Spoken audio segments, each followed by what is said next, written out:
All right, shoot, Dolan.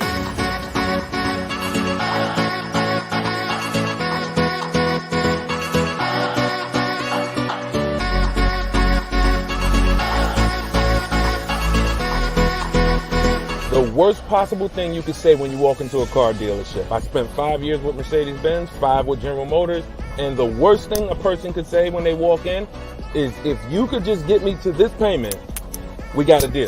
So your loan's probably still like 19, which means you got to pay to get out. You're upside down. It's called negative equity.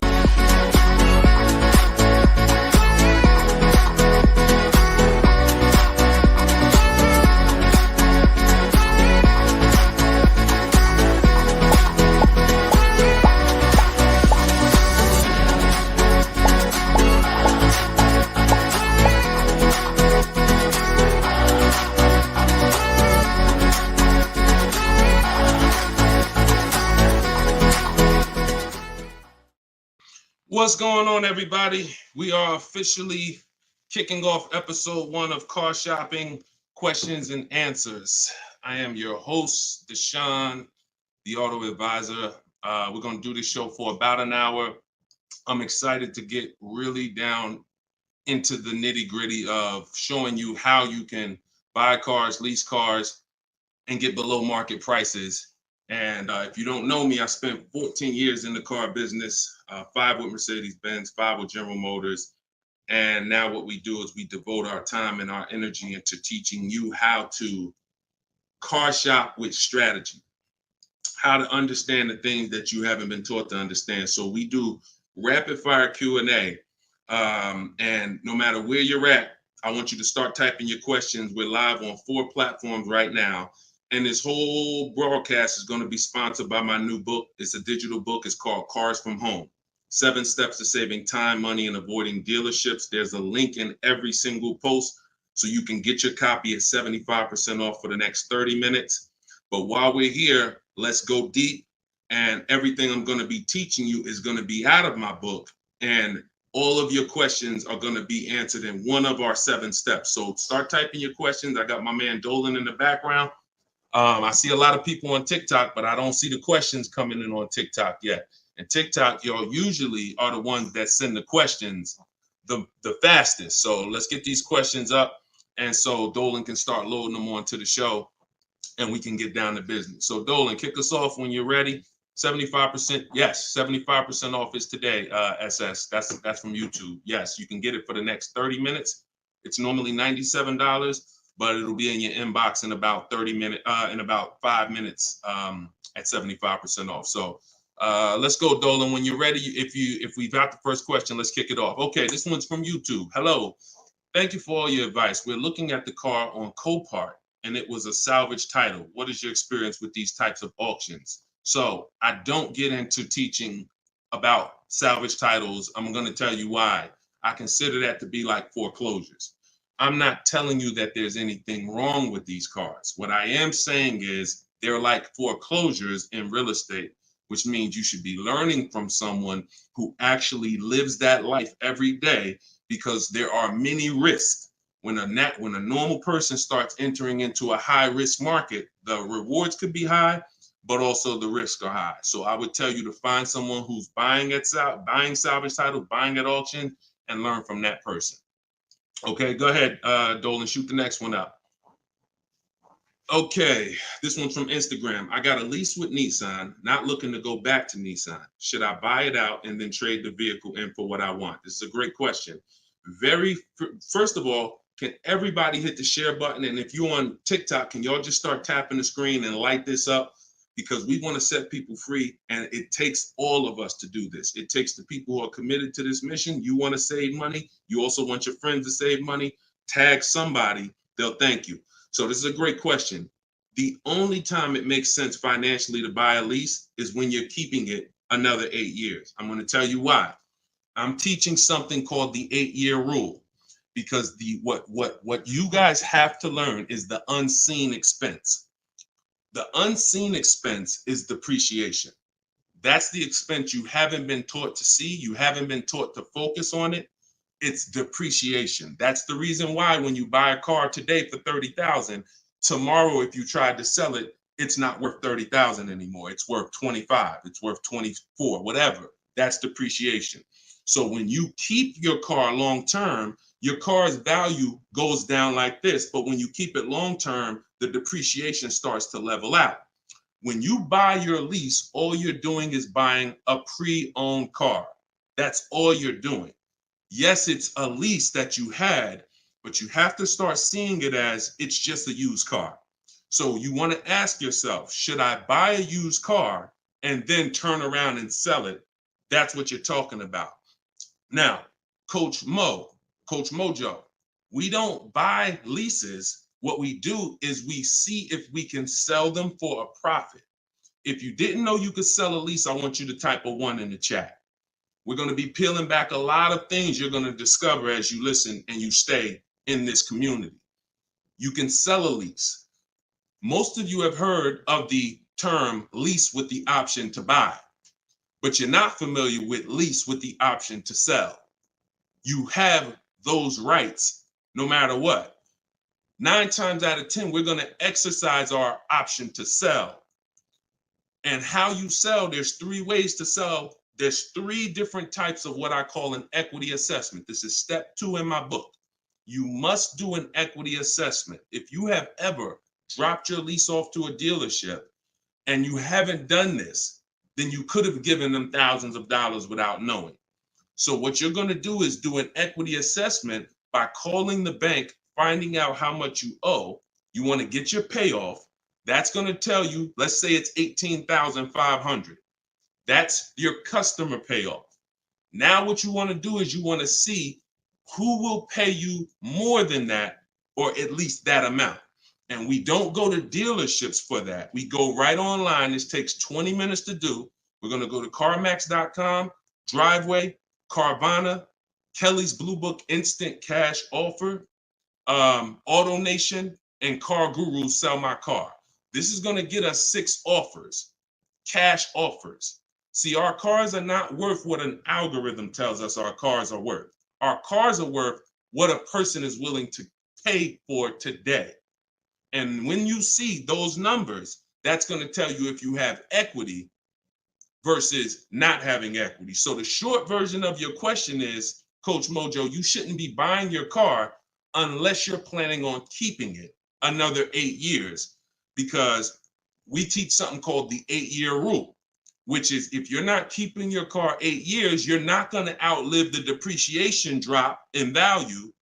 So you shouldn't be buying it. You should be leasing.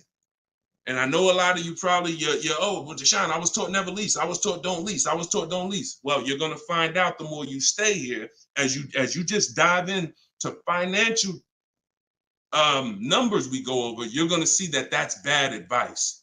And unfortunately, millions of people have been subject to bad advice that has been costing them money. Okay, so we'll go more into detail on that. There's only 2 ways to beat depreciation. Long-term ownership, that's our 8-year plus people. If you're keeping your cars, your next car, if your plan is to keep it 8+ years, I want you to type K in the comments for keeper. Type K in the comments if your next car, you're like, Deshone, my next car, I want to keep it at least 8 years. I want you to type a K. All right? Now, if you are not keeping your car at least 8 years, then you should be shopping for a lease, because that's how you're going to avoid depreciation. We're going to talk more about leasing, because you cannot just get any lease. You have to get what I call a good value lease. We'll go more into detail on that. But that's the foundation, Coach Mojo. Answer those questions first before you think about anything else. All right? Go ahead, Dolan. Shoot the next question up, man. Keep typing the questions, y'all. We're bringing them from all platforms. This one's from TikTok. What to do if you have no pre-approval letter, even with a 730 score? Okay, great question. We don't focus on pre-approval letters. What we focus on is making sure, all right, so I teach something called the bank bidding war. Everything we're going to do from now on is going to be a bid. Could y'all keep tapping the screen on TikTok? I see y'all running the lights up. When y'all keep tapping the screen, what it does is let TikTok know, listen, more people need to get over here, because we're talking about something that everyone needs to hear. So I appreciate you. Look, they're running them up.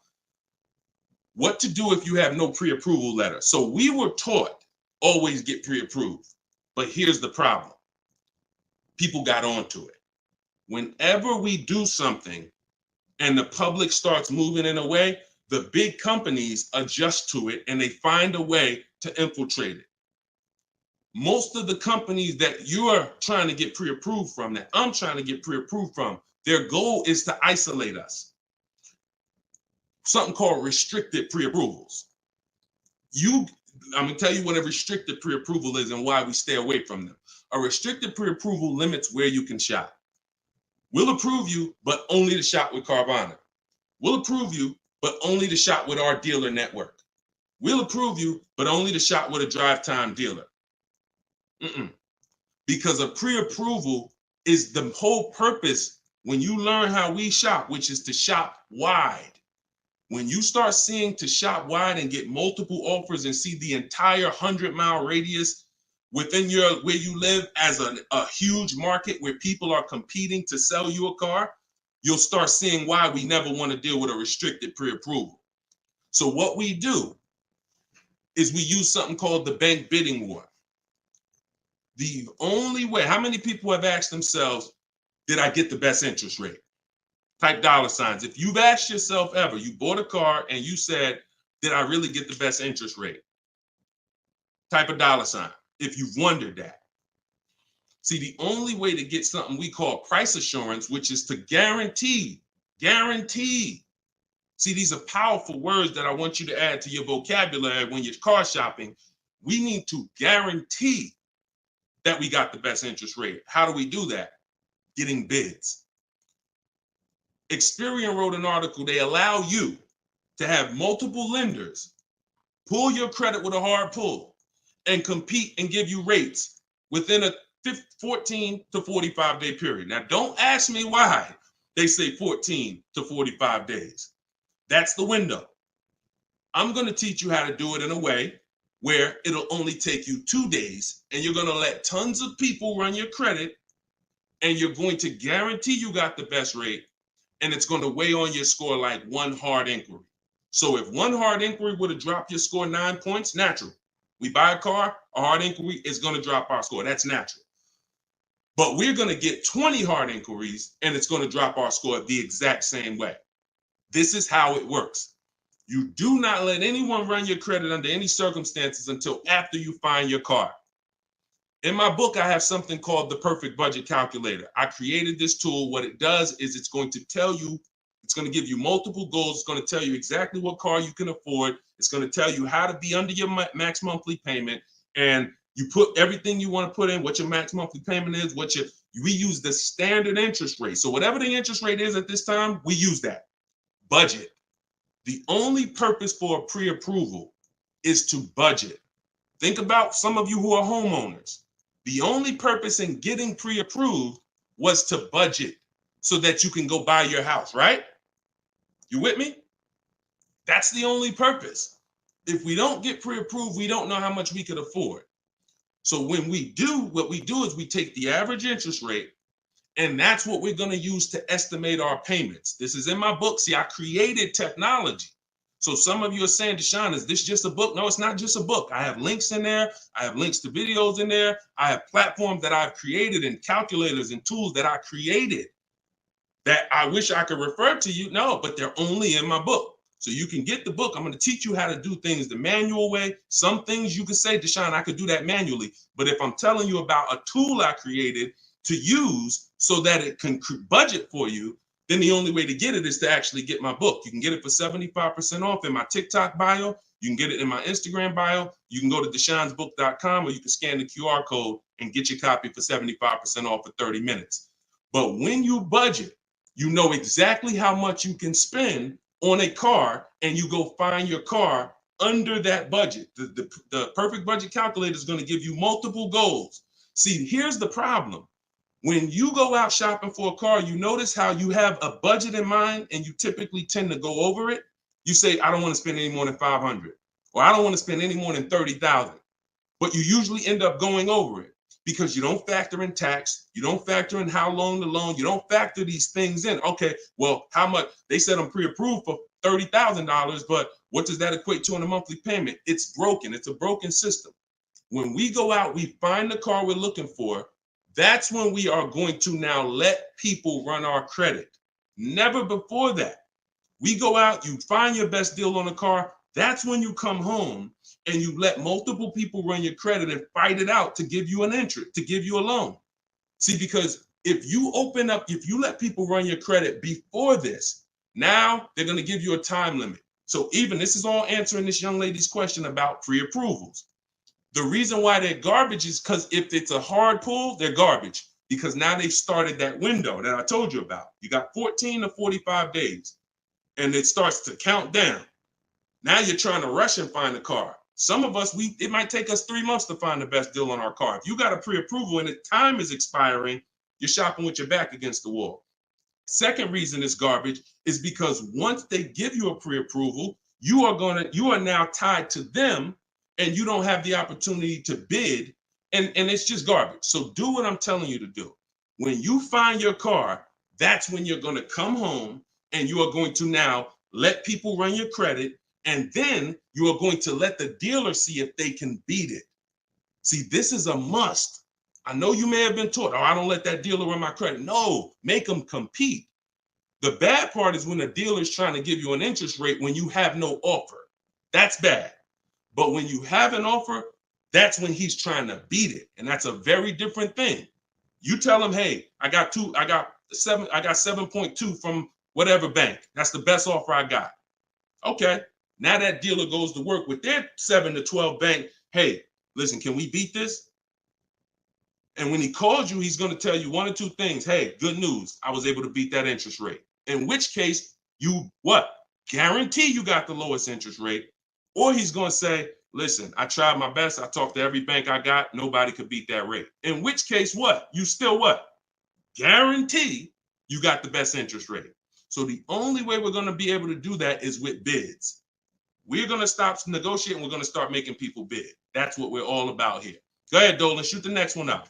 I'm going to try to get through these. I'm going to try to give, see, I can't do short answers to some questions. Okay, hold on. Yeah, hold on. Link to 75% off is not working. Are y'all able to click it on TikTok? Let me know on TikTok if y'all are able to access the 75% off. Okay, this one's from YouTube. My credit score is between 500 and 600. Can I still get a nice car? Great question. You should be focused on getting a great car, and you should be, all right. My credit score is between 500 and 600. Can I still get a nice car? Under no circumstances do you ever want to compromise on the car. Follow me. You are going to focus on getting a great car, knowing I'm probably going to pay more in interest. Paying more in interest is not bad considering your situation. Here's why. That can be fixed. Refinance, that can be fixed. But if you get a bad car, that cannot be fixed. So we have resources. I use a company. I refer people to LendBuzz. LendBuzz will work with people who have challenged credit. But here's what you got to know. You can't let them dictate how you're going to shop. You must have your own shopping strategy. Now, there's two situations where if you have bad credit, how many years are you keeping the car?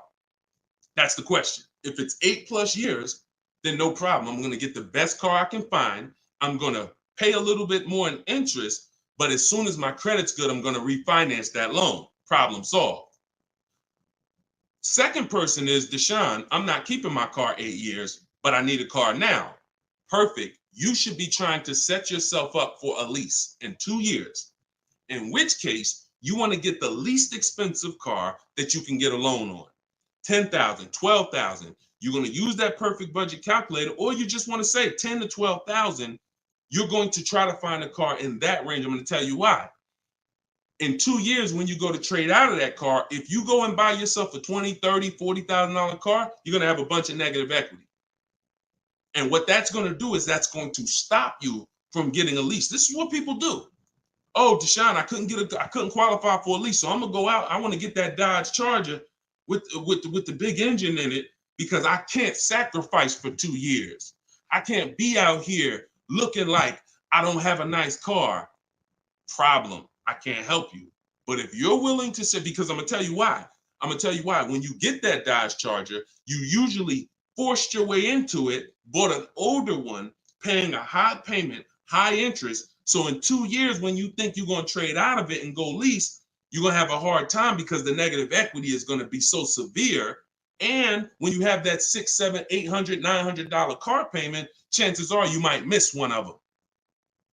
This is a disaster because we can't sacrifice. So what I'm telling you to do is say, all right, if Deshaun's telling me that the best move financially is for me to be leasing because I'm not keeping my cars 8 years, I need to be getting great leases, but I can't qualify, then my mission is to qualify. That's my mission. So when I look at what that take, what do that take? That means I'm going to get a car now, and that's going to be my sacrifice car. That's going to be my car that I drive for 2 years, build my credit. It's not going to be my perfect car. My perfect car is going to be when I drive a brand new lease off the lot 2 years from now. This is my setup car. So I'm going to make sure I get a low price car where I won't miss a payment. I'm going to build that payment history. I'm going to have minimal negative equity. And then in 2 years, I'm going to make a power move. That's the short term and the long term. That's why it's important to know, is this a long-term car or is this a short-term car? Very important to know. If it's long-term, I told you what to do. You buy a car, refinance later. Short-term, you should be setting yourself up for a lease in 2 years. Buy yourself an inexpensive car, low loan, small loan, and get ready to trade that in 2 years. But you must get a great car in either situation. You can't sacrifice the quality of the car or the whole plan goes to hell. Your car breaks down midway, plan is scrap the plan. So we never compromise. So check this out. I see as soon as you purchase the book, I give you a support email because I do not DM me about products. Everyone gets a support email because we want to handle those issues immediately. DMs I barely see. Thank God we got 2 million plus followers. I can barely see DM. That's why as soon as you get a book, I say screenshot this screen. If you don't get that book within 5 to 10 minutes, check your spam, check your junk. Then you go and you contact support and we'll make sure we email you that copy manually. Okay? Because that's what we do. Don't DM, use that support email so we can make sure we take care of you. All right, shoot the next one up, Dolan. Great questions so far.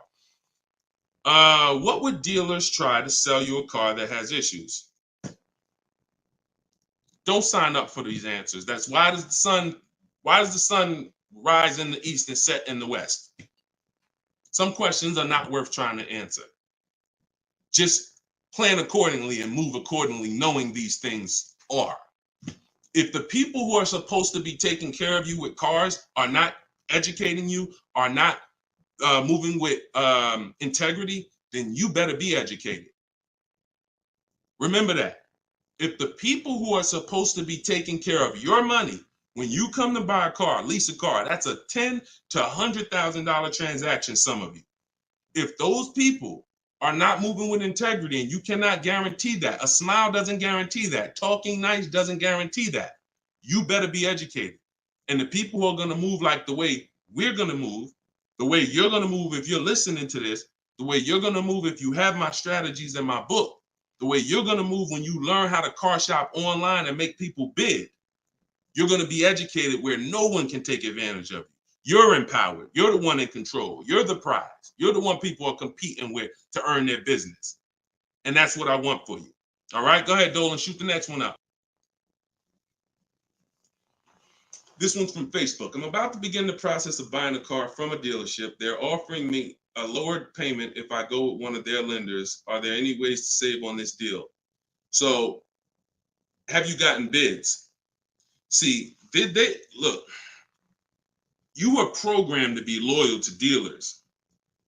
I'm from the industry. I was in the industry for 14 years. I'm teaching people all around the country. We have over 7,000, close to 8,000 customers that have used our stuff and used our products since 2021. We have data from all around the country. There is absolutely no way that you're going to get your best deal ever focusing on one dealer. That would be like you going into a supermarket and say, hey, no matter what the price of this item is, I'm only buying it from this brand.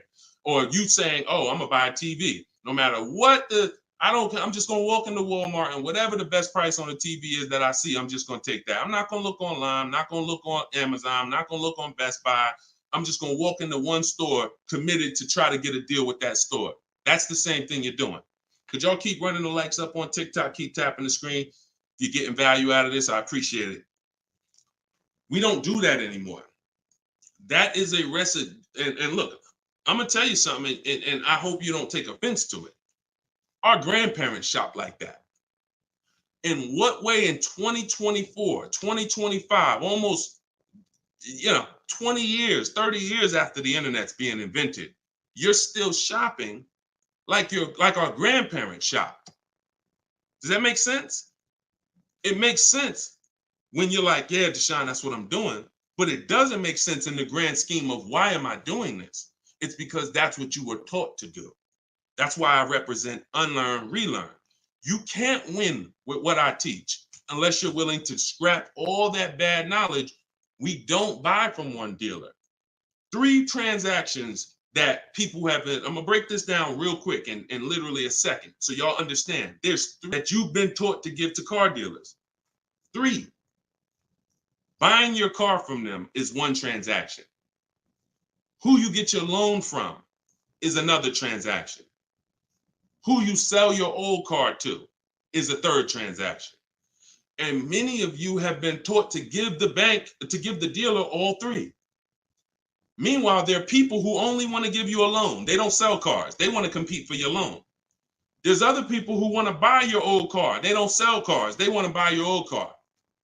Y'all get what I'm saying? Type a Y for yes, if you're understanding that you have to start breaking these transactions into their own transactions. You can't maximize and guarantee you're getting your best deal mixing 3 transactions or 2 transactions into one. You can't do it. We're breaking them up. And now once we break them up, how do we guarantee we get the best offer in each one? Bids. So you understand? So what we're doing is we need to see our old car, our old lease, our old car that we have that we're replacing. Who I'm going to sell that car to is one transaction. And whoever's going to win the bid gets the car. Who I'm going to get my loan from, that's another transaction. And whoever wins the bid gets my loan. Who I'm going to buy my car from, that's another transaction. And who's going to win the bid gets the car, gets to sell me the car. And we do this in 60 minutes. See, what you're going to see, watch this. Let me show you Frina. Frina just picked up her Jeep last week. Look at the deal she got.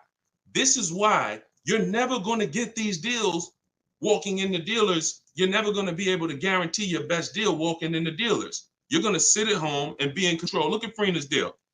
She said, look, I'm a proud graduate. Cars from Home that's our video library. And, like I said, I coach people all around the country. She said, I picked up this baby yesterday. Look at the date. 2024 Jeep Grand Cherokee Anniversary Edition. Followed the program, used all the scripts. I have scripts in my book. I have scripts that we don't talk. Because if you have to talk, you run the risk of messing something up. No offense. I'd rather you type. If you'd rather type than talk, type a 1. So contacted the dealers, sealed the deal, $579 a month. Look at the MSRP on this car. She got a hybrid one, $65,000 vehicle, almost 66. Her best deal, who won the bid, was a 0.88% lease. That is unheard of in the world. See, I teach something called the 1.5% rule for knowing when you're paying too much for a lease. The 1% rule has been around since way before I even got in the car business. If you could lease a car for 1% of the MSRP, no money down, no money out of pocket, you stole the car. This is 0.88%. I owe it all to Deshone. Without this program, I wouldn't have had the tools to shop from home. Shopping from home the right way is how you're going to win. Some of you may have tried, Deshone. I tried. It seems hard. Yeah, because once the internet was invented, internet salespeople got invented. And internet salespeople are trained to make it hard they got to make money. And what they're going to do is they're going to make it hard for you to get a deal done, because half the time you don't even know the information you need to give them to get a quote. Hey, I got to give you where I work at, see if I qualify for any rebates. I got to tell you what cars are in my household, see if I qualify for any rebates. I got to tell you, what affiliations I have. I got to tell you what my date is. I have something called a no later than date. What's my deadline? Hey, I could buy a car, Deshone. I don't need a car for about 3 months. Should I start shopping now? Yes, you should. Because if you get in the market now and you can buy a car today, but you don't need it for 3 months, that's called leverage. See, most people walking in the dealers, they're like, hey, I need a car this week. I need a car today. That means the car that's coming 6 weeks from now, they can't benefit from that. You can. But you got to learn how to give this information. And this is why when you try to shop online, you have a hard time, because you don't know. You're defensive and you're like, I'm not giving a dealer what they need, but I'm also not staying in a position where I don't give them too much information where they can use it against me. So that's what we'll learn. Everything I'm teaching you is, if I can boil it down to a couple simple things, mastering the science of shopping from home. That's why my book is called Cars from Home, 7 Steps to Saving Time, Money, and Avoiding Dealerships, and making people bid for your business. We can sum that. Once you master those 2 things, you're going to save more money in 60 minutes than you ever saved going into dealers 2, 3, 4 times, spending hours in there. And you're going to have price assurance, which is guaranteeing that you couldn't have saved any more money. That's what Freenah has. That's what I want you to have. Go ahead, Dolan. Shoot the next one up, brother. Keep typing your questions, y'all. We're bringing them in from all platforms. Let me bring Freenah's pick down. All right, perfect. Shoot the next one up. All right, I'm trying to fly through these, y'all, but I can't give short answers. You get what I'm saying? I got to give you the full answer. Can you get a great deal on the lease vehicles on a Range Rover? Okay, great question. You can't control the lease program. The lease program is what's going to dictate when the dealer wins the bid. Let's say a dealer, I always teach, when you start getting bids on a lease you should see about at least a $3,000 to $5,000 difference from your best offer to your worst offer. Now, sometimes it's more drastic than that. You're doing it, you'll see a $7,000 difference from your best offer to your worst offer, but you need to see a spread. I'm going to tell you why. 80% of dealers are overpriced. So when you start getting offers, if you don't get enough offers to where you see that spread, you haven't gotten enough offers. I teach you need to get at least 5. In my book, I have something called the 25 to 5 strategy. So once the whole purpose of a bid is to find the dealer that's willing to discount the car and sell the car lower than all their competitors. And if there's any rebates, to disclose them to you. That's only going to come through bids, because you don't know who you're dealing with. An 80% dealer is not going to tell you all the rebates. An 80% dealer will tell you, okay, yeah, there's no rebates, but there actually is. 80% dealer is going to say, all right, yeah, there's $1,000 rebate. Hey, but there's actually $2,500. So you can't depend on an 80% dealer. You have to get multiple offers and reveal who the actual dealers are who is going to win the bid. Now, once that happens on a lease, the lease program is in the background. And if the lease program is trash, then you're going to be over 1.5%. And over 1.5% means the payment you're paying, when it's more than 1.5% of the MSRP, that means you're paying too much for a car you're giving back. See, I was concerned to start making lease videos because I knew when people started finding out how good leasing was, they were going to just go into dealers and say, hey, work me up a lease. Problem with that is, if you don't know how to get a great lease, you're going to get a bad lease, sign up for it, and it's still going to be better than your history of purchasing. So you're going to think you won, but you left thousands of dollars on the table. So I don't want to teach you about going after leases until you learn how to get multiple offers so you can reveal the best deals. But what we do is we always with leases have 3 options, because we can't control the lease program. And if we can't control the lease program, we need to have a bet. Because look, y'all, there's tons of companies out there that are offering bad leases and people are signing up for them. especially some luxury brands. Every car has a different lease program. Luxury brands will say, hey, we're going to put a bad lease out there because we know we can ego sell people, which means, hey, come on, Mr. Jones, come on. How long you been driving Range Rovers? Man, I've been driving them for 12 years.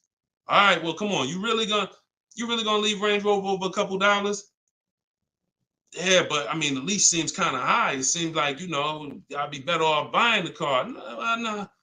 If you don't know that, they're going to ego sell you. So until people stop signing these bad leases, we are not going to get to the point where some of these banks say, all right, we got to stop with the bad lease deals. Now, conversely, opposite end, there's phenomenal lease deals out there. Like Yusuf Rina. I'll show you a couple more before we jump off the show. So it's harder to get a great lease deal because there's a lease program. It's easy to get a car if you're buying brand new through bids. Easy to save thousands of dollars. But we can't dictate the lease program. And we're not going to sign I will never say to you, sign a bad lease. Dealer will tell you, oh, look, I'm beating all my competition. Phil, man, look, I'm saving you like $6,000. Man, I wish I could lower the payment, but the lease program's not good. That's okay. That's why it only takes us 60 minutes to get these quotes. We don't want to spend hours to find out it's a bad lease program. We pick a car, we get our bids. Within 2 days, we're going to know if it's a bad lease program, in which case we move to our Plan B vehicle. Okay? So everything I'm teaching is out of my new book. It's called Cars from Home. It's a digital book. It's called Cars from Home, 7 Steps to Saving Time, Money, and Avoiding Dealerships. Your goal is to master the science of car shopping from home and to start making people bid for your business. All right, that's everything it's going to show you in 7 steps, and you can get it for 75% off in my TikTok bio, or you can get it in my Instagram bio, or you can get it in my you can go to deshonsbook.com or scan the QR code. Go ahead, Dolan, shoot the next one up. This one's from TikTok. How do I get out of negative equity? 3 options for negative equity. That's it. And after I tell you these 3 options, I need you to know the cause. The cause is super important because I can give you a Band-Aid, but if you don't know the cause, you're going to continue to be in trouble. 3 options. 2 lead to a new car. 1 doesn't. Negative equity is the bad credit to people with good credit, because if you have too much, it will stop you from getting your car. So your first option with negative equity is to pay it off. Here's what happens. You want to use that equity assessment process that I told you about a little while ago. You're going to call your bank, find out what you owe. After you find out what you owe, you're going to go to those websites I mentioned: CarMax, Driveway, Carvana, Kelly's Blue Book Instant Cash Offer, AutoNation, Car Guru, Sell My Car. That's going to give you 6 cash offers. These people are bidding on cars every day. They usually put their best offer out there. In 30 minutes, you'll have 6 offers. They pay more than dealers on average. In fact, 2 or 3 of those bids you're going to get are actually from dealers. So it's a nice mix of offers. 3 of them are from online car buyers: CarMax, Driveway, Carvana. 3 of them are from car dealers, local car dealers. So it's a nice mix, but they're bidding. That's going to lead to the least amount of negative equity, because remember, when you get bids, you're getting the most value. You're getting the most savings. You're getting the most money when you are getting bids. So let's just say you pull your payoff in at $16,000. Your highest bid is $14,000. That means you have a $2,000 negative equity gap. You are much better off coming up with the $2,000 and paying that car off and going into your next transaction clean. That is the best way to go. Because now, if you can't do that, I'm going to tell you why it's the best way when I tell you the second way to get out of negative equity. If you can't pay the difference, then that means you must bring that car. You can't do a separate transaction with that car, because you need the dealer who you're going to buy the car from to wrap the negative equity into the new deal. They are still going to win the bid. You must, in all cases, only deal with dealers who won the bid. But once they win the bid to sell you the car, now when you come to them, You're gonna now bring your old car into it and see what it's worth to them. When you see what they can pay for it, you're going to see in most cases, it is not going to be the highest number you got from the online buyers. So if the online buyer's highest number was 14, maybe that dealer can only pay 12,200, 12,500. And you might say to them, hey man, but CarMax was offering me this. They're not going to be able to match it in most cases. It's just not possible because they can't win both bids. If you start buying cars for the most money, selling cars for the least money, it won't take you long to be out of business. That's probably what happened to Vroom. They were buying cars for the most money and then trying to sell them, and they weren't able to make the profit. So we must separate the process, but if you can't pay the difference, you now must bring your old car into the process after a dealer wins the bid, introduce them, hey, this is the car. Now, they've already won the bid. They beat all their competition to sell you a car. So they've already proved they're a 20% dealer. Now you're bringing your old car and you're going to see that if I would have sold it to them, I would only had 2,000 negative equity. But bringing it over to this transaction, I actually got like 3,700 negative equity. And there's nothing we can do about that. That's why I said the plan A is always, if you can cover the difference, cover the difference. If you can't, that's your only option. Now, here's the third thing. I told y'all 2 things lead to a new car with negative equity, 1 doesn't. If you have too much negative equity, you have to understand loan to value ratios.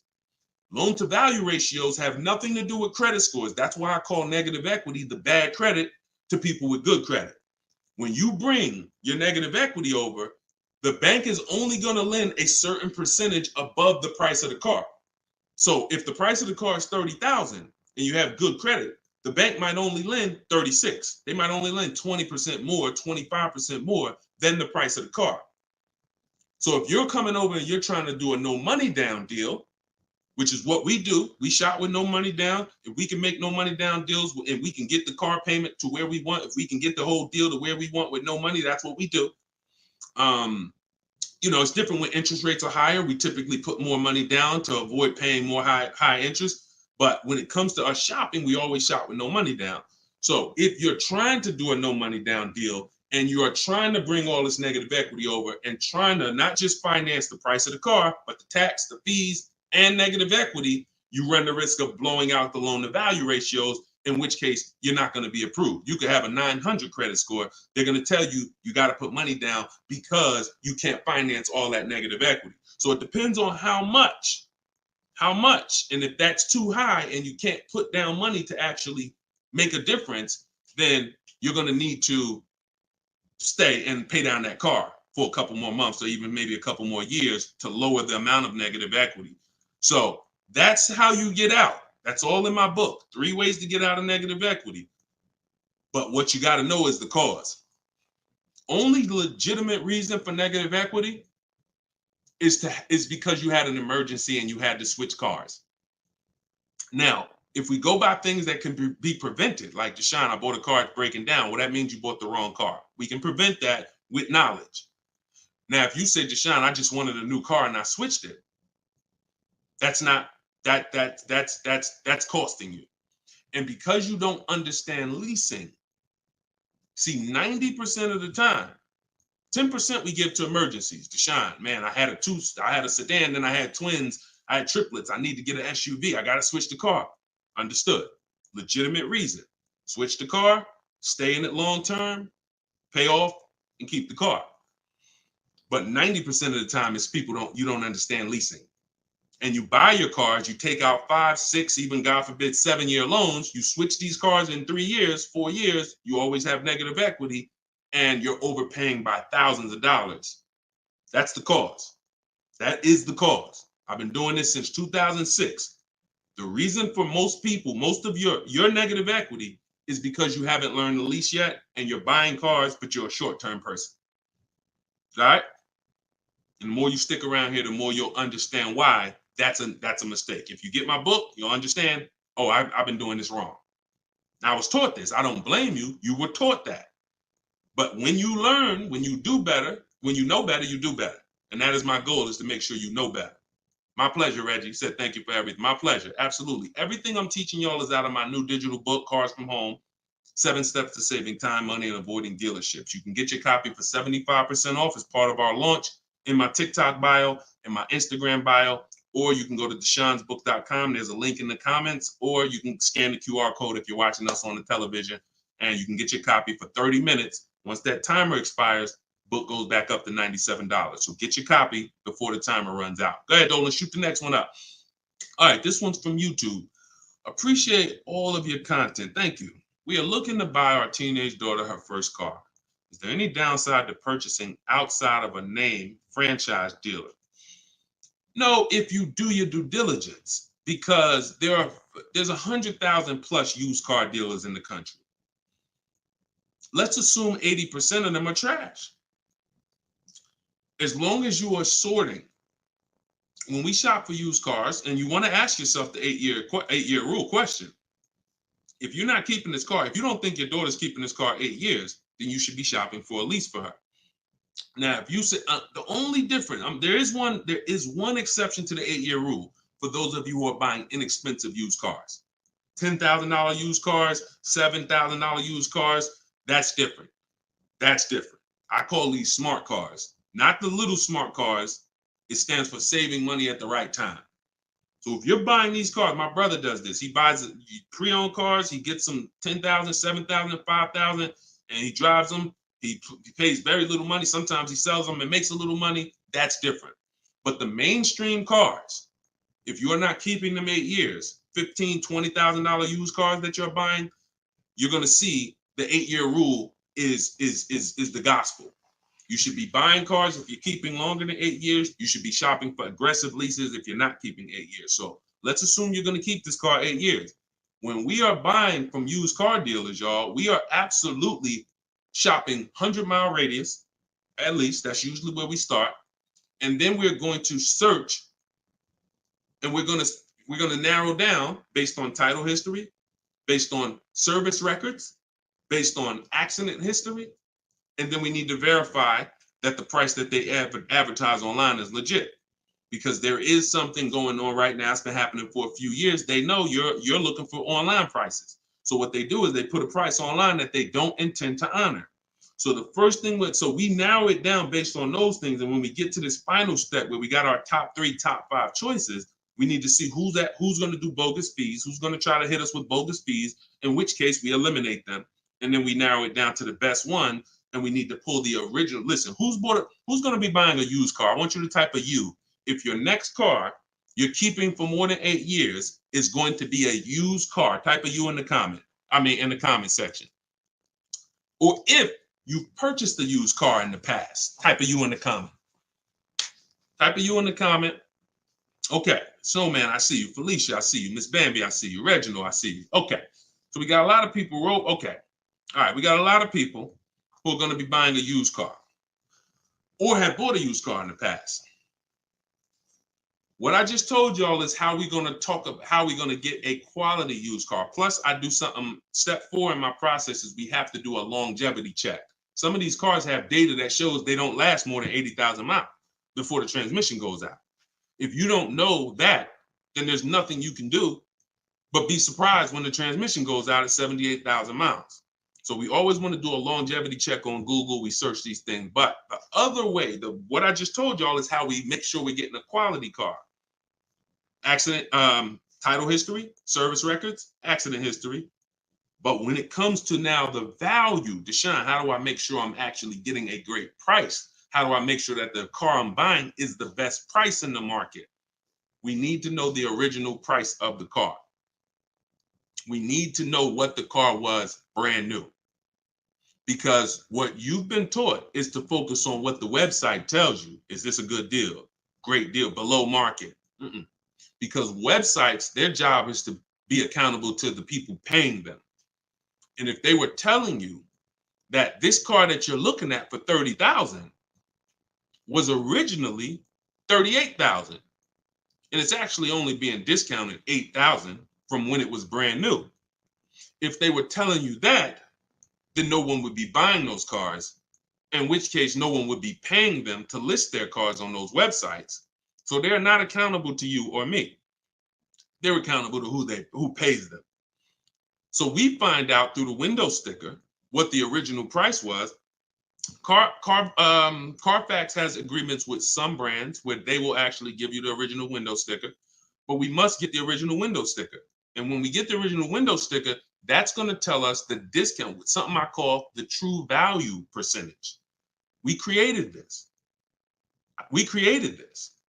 The true value percentage is the discount from the price when it was new. And that's all that matters when you end up choosing a car. Give you an example as we wrap this question up. If you're looking at three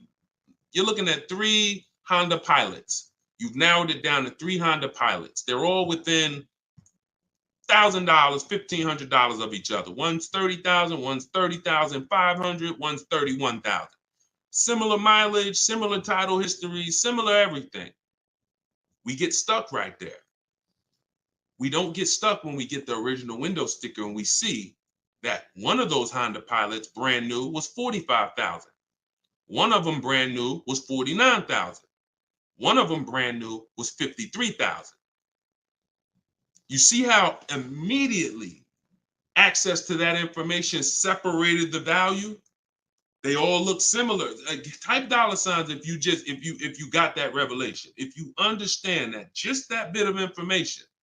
I'm looking at 3 cars, they all look similar. Dag, they all look good, similar mileage, similar price on these websites. Which one do I pick? Man, I'm stuck. Knowing the original price, one's 46, one's 49, one's 53. The one that's 53 immediately becomes way more valuable than the other 2. That's what we're talking about. See, it's my job and my mission is to show you how to car shop online, show you how to master the science of car shopping online, show you how to make people bid for your business, and to show you where the hidden money is that you have not been trained to see. Everything I'm teaching is in my book. I don't hold back on these lives. You guys could tell. But if you're like Deshone, I want all this information in one place. I want to be able to use this as my car shopping Bible for the rest of my life. Digital book, Cars from Home, 7 Steps to Saving Time, Money, and Avoiding Dealership is in avoiding dealerships in my TikTok bio, in my Instagram bio, and it's 75% off as part of our launch. Get your copy, use it, and win. All right, let's go, Dolan. Shoot the next one in. Great questions today. Let's go. Keep typing them, y'all. We're going to try to get through as many as possible. How many miles can you drive a leased vehicle? Great question. Many of you were taught that you have to take what they give you. Or some of you were taught they only do 10,000 miles a year on a lease. All of that was bad information. You pick the mileage on your lease, and there are leases that go up to 30,000 miles. Now, some of you might say, well, who drives 30,000 miles a year? Who drives 25,000 miles a year? If you drive 25 or 30,000 miles a year, type HM in the comments for high mileage. So when you think about that depreciation curve that I told you about, your car's value normally, if you're a normal driver, your car's value goes down like this. If you're a high mileage driver, your car's value goes down like this.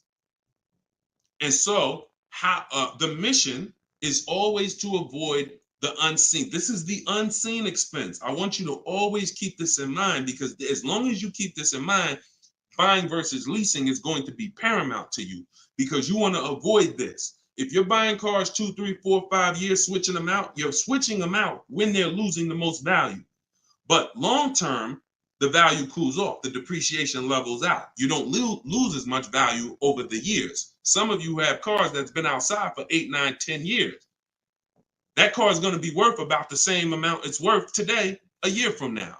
You've won. That's the goal, to get to that level. If you're buying, if you're like Deshone, I'm not keeping a car 8, 9, 10 years. I'm not going to ever reach that level. Then you should be shopping for leases to avoid the depreciation hit. So when it comes back to 83rd degrees question, you can tailor a lease up to 30,000 miles a year if you want. And here's where I learned this. I was a manager at Hyundai for 6 weeks. Guy came in. He was returning his lease on a Hyundai Sonata. I was doing the lease return for him. And I said, hey, you leased this? He said, yeah, I always lease. I'm in sales. I'm on the road. every day. I used to buy my cars, and I would have a bunch of negative equity all the time. I was just losing thousands of dollars every time I went to replace the car. It wasn't worth what I owed on it, and I just kept rolling it over. I stopped doing that when I found out about leasing. Now, same time he's telling me this, I know that I've also sat with people who came in with high mileage with 10, 15 grand of negative equity. So what he's telling me, I've experienced, and I'm trying to help these people and dig them out of this hole and help them get another car, but they have a ridiculous amount of baggage from the old car. So he told me that, and I saw his payment, and I said, man, this payment is only like $175 a month more than a really good deal on a regular lease. And so from then I understood. I'm going to teach people that you need to understand, if you get a great lease deal and then you bump the mileage up from 12,000 to 22,000 or whatever you need, you're going to pay thousands less than if you bought the car and just took that depreciation hit. You bring that car back with 75,000 miles in 3 years, the car is worthless, but you still owe $17,000 on it. That's the difference. So leasing mileage, you pick it, and you can customize it up to any amount. But we always shop for 12,000 miles a year. Always. We don't shop for high mileage leases. When we get our quotes, if you're using what's in my book, the 25-to-5 strategy, we get our quotes with 12,000 miles a year. And once somebody wins the bid, then we convert the bid. We tell the winning dealer, hey, could you show me what the payment's going to be with 18,000 miles a year? And then we customize the lease. If we're going to do any down payment, we always customize after we've identified the winning dealer. Great question. Great question. Go ahead, Dolan. Shoot the next one out. Great questions today. All right, keep typing them, y'all. What advice would you give a first-time buyer who doesn't want a car note? Then go save up your cash and go get the best car you could afford. But why is it we always, Whitney, just send an email to support. If you're having trouble getting your book, just send an email to support. We'll send you a copy manually. Oftentimes it's a little one letter is different in the email. So that's why as soon as you purchase, I always give you that support email so that we can make sure you get your book. Okay? But what advice would you give to a first-time buyer who doesn't want a car note? Save up your money, get the best car you can afford. But here's what I want to ask you. Why is it that the only time we want to avoid a monthly payment is with a car? We don't say to the electric company, I don't want a monthly payment. We don't say to the water company, most of us who are buying a house, we have a mortgage. Most of us who are renting, we pay rent every month. Why is it that the only thing that we say we don't want a monthly payment on is a car? Why? Now, I'm not telling you paying cash for cars is bad, but I'm telling you that if you're dealing with a mindset that is, I'm going to pay cash and save up and get a car that is less than a quality car because I don't want a monthly payment. So I'm going to get a car, save up, scrape together some cash and get a car that is less than I could actually get if I used a little leverage, little loan. See, there's something called over leveraging. I'm going to take a 7-8 year loan to afford a car. That's called over leverage. That means you're trying to get a car that you truly can't afford, but you're going to use the bank's money to actually do it.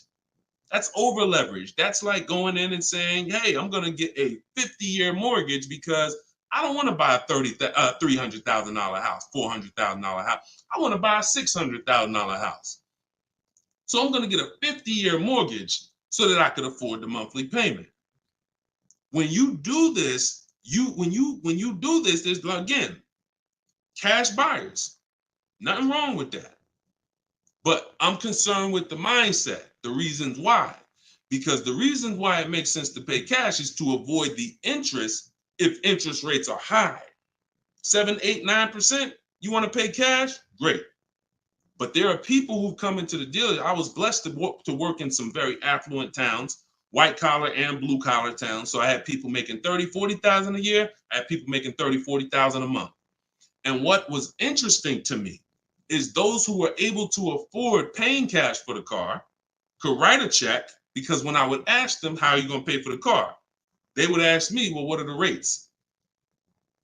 If I had a 0% interest rate or 1% or 2%, if their money was making money for them, they wouldn't put it into the car because they see the car as a depreciating asset. What does that truly mean? When I put $30,000 into the car, what is my $30,000 worth to me in 5 years? Let that sink in. Anybody who's paying cash for a car, if you're bringing money out of stocks where you're getting 8%, 7%, 10%, bringing it out of real estate where you're getting 10%, 12%, 15%.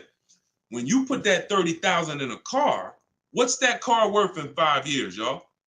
What is a $30,000 car worth in 5 years? Average miles, 60,000 miles driven on it, 30,000. What is it worth in 5 years? Throw some numbers out there. Throw some numbers out there. Let's see. See what we come up with. My guess is 30,000. Knew that car in 5 years is probably worth like 14. Okay, Pink Butterfly said 13. 19 is too generous, I think. 17, 12. See, some people may be confused about this seller's market we had for 3 years because you might have just sold the car in 3 years and made some money over the last 3 years. That market's gone. So you might have really said, Deshone, I bought a car for 30 and I sold it in 3 years. I sold it in 2022 and I got 23 for it. Well, that's never going to happen again unless we have another, worldwide inventory shortage, in which case resale values go up. Normal market, yep, 12, 13, 14, 15 generously. So a person who's looking at their cash and what their cash is doing for them, they look at that. I put that money in my car, 30,000. That money could have been in the market, and that 30,000 in 5 years could have earned me another $6,000 of interest, $7,000. In which case I'm up. But at that 30,000 in the car is worth now 15 or 14. So these are the things. I don't teach one size fits all. I teach custom. I teach it depends on what you're doing with your money. If your money's invested and interest rates are low, then leverage a little bit. If your money's not invested and you're like, Deshone, I got my money in the mattress, I got my money in the bank, I'm not really doing anything with it. All right, pay cash, keep things low. Keep things low. If interest rates are high, pay all the cash, higher down payments, get the loans out of here faster. That's why, see, one size fits all car buying advice, I hate. That's what has failed you. This one size fits all formula. Everyone should do this. Everyone should pay cash. Everyone should get a used car. That one size fits all, no one should lease. One size fits all formula fails every time because it doesn't take into account real finance. All right, go ahead. Great question. Go ahead, Dolan. See, and I'll answer the question and then go into a little spin-off answer. All right, this one's from Instagram. If I want to keep my car for 8 years, should I finance the car? Absolutely. The goal is to get the best car and the best value. So if you can't pay cash and you say, I want to get a better car, what I teach is when you start budgeting, you are going to now see, can I get a new car or is my budget for a used car? The goal is to get everything you need. And really, if you could get everything you want, even better. What's the difference, Deshone? Well, needs is I gotta have 3 rows because I got 4 kids. Needs is I need a car that has enough power to get me on the highway because I'm on the highway a lot and I can't have an underpowered car. That's a need. A want is I want the leather, I want the big sunroof. So you must get all your needs at all times. You cannot sacrifice needs. I want y'all to put these 2 things into very important buckets, needs and wants. Needs and wants is the goal. Once the budget gets compromised, once you get out there, if you see I can't get the car I want with everything I need, everything I want, the wants have to scale back. The wants have to scale back, not the needs. I had a woman walk in the Mercedes when I was there. She was like, hey, I want the big truck because I got kids. I need the 3 rows. And once we worked out the deal and the numbers, she saw the numbers and she was like, oh, that's above my budget. But what about the 2-row one? What about the smaller one? I said, didn't you say you need 3 rows for the kids? Yeah. Yeah, you're right. You're right. See, she's about to take a need out to get a want. Does that make sense? So needs and wants are the big things. Needs will make you switch the car because you didn't get what you need. And when you switch the car, you lose money. So when you didn't get what you need, you will switch the car and lose money.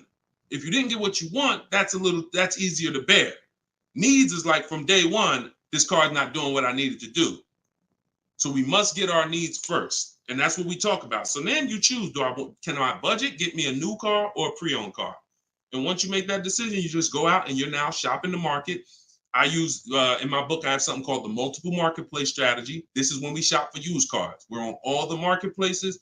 We're seeing the whole market as one big marketplace. Everywhere cars are, we are looking and we're narrowing it down to our best, top 3, top 5. And then we're taking the finish. We can't get below market deals on a used car until you see what the market is. See, let me go deep on this for a quick second. The goal for me, if you're learning from me, your goal is to get below market deals, below market leases, below market. You saw Freena's lease. That's a below market lease. That's not a lease that you see advertised that people are getting. So below market pre-owned cars. In order for you to get a below market pre-owned car, you got to know what the market is. So sometimes you're going into one dealer and you're looking and saying, okay, let me negotiate with him. That's a mistake. You don't know what the market is.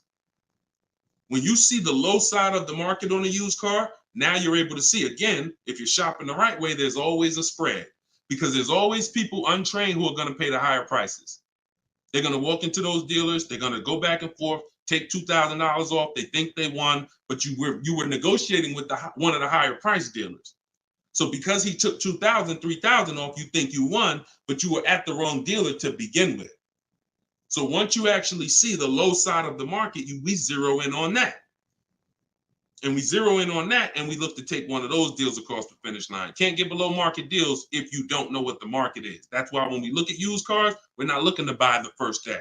We're not looking to buy the second day. Sometimes some of you are like, Deshone, I got a couple months. You might want to watch the low side of the market. You might want to, we always get alerts when we go in. This is all in my book. If you like Deshone, I want to know all of this. I need this in my hand. It's in my book, Cars from Home, 7 Steps to Saving Time, Money, and Avoiding Dealers. 75% off in my link, in my bio, TikTok, in my bio, Instagram, or go to DeshonesBook.com or scan the QR code. But when we are getting these, when we are looking at the low side of the market, you might want to watch it. You might want to watch it and see, okay. And then we have alerts on. So every new car that pops up on these marketplaces, we get an email immediately. So we get an email immediately, and if I know that the low side of the market is 22, 23, the minute that car comes on, I'm going to be one of the first ones on it, where everyone else is going to hesitate. When a dealer gets a new car, typically a person who doesn't know the market, they're going to go in there and they're going to be like, all right, is this really a good deal? Meanwhile, we know the market, so we know in a minute, I'm going to snatch that deal before anybody even knew it was there, because the best deals do not last. And that only comes from knowing the market.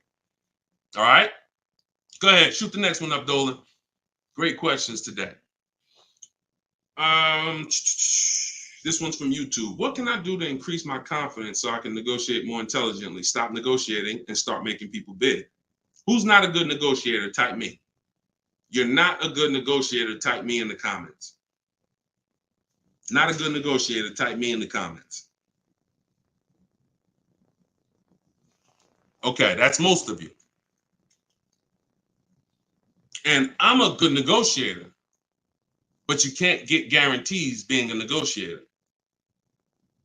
Pay attention to what I'm saying. I'm a good negotiator. I did it for a living, but I can't guarantee the lowest price negotiated. The lowest price only, the guarantee of the lowest price. I could be a good negotiator. Negotiator is always going to leave wondering, if you go back and forth with somebody, back and forth, back and forth, back and forth, you always leave wondering, could I have gotten a little more? That's not a guarantee. That's not price assurance. Bids, guaranteed, because I'm getting 5 to 7 offers. I'm having, in my case, I teach the 25 to 5 strategy. We're connecting with 25 dealers. We're getting 5 to 7 bids.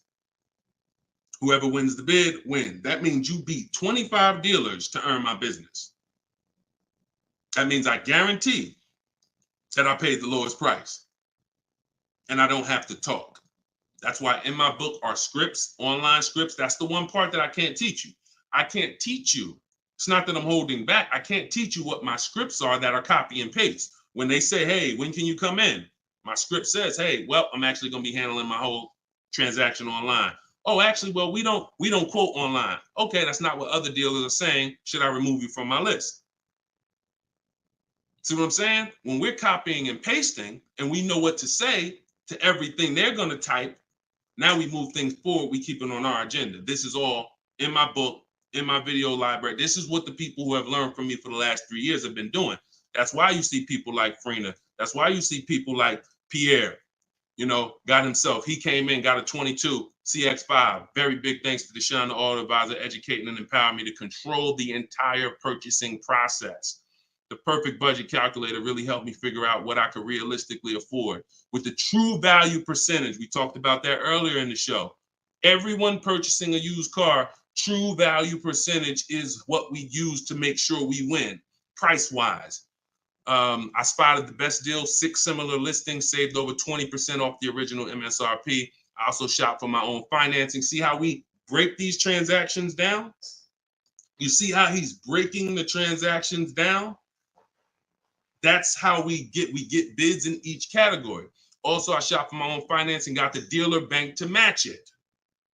See? So we're not doing the shop for my own. Oh, I'm not going to let that dealer run my credit. He knows the bank bidding war. The bank bidding war is all these people are going to bid. So I guarantee I got the best price on my used car I bought.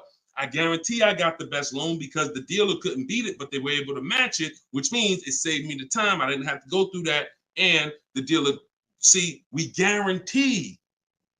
That's what I want for y'all. And the icing on the cake, learning about bogus fees and walking away from dealers not willing to remove them. Now, the walking away, he's talking about not physically.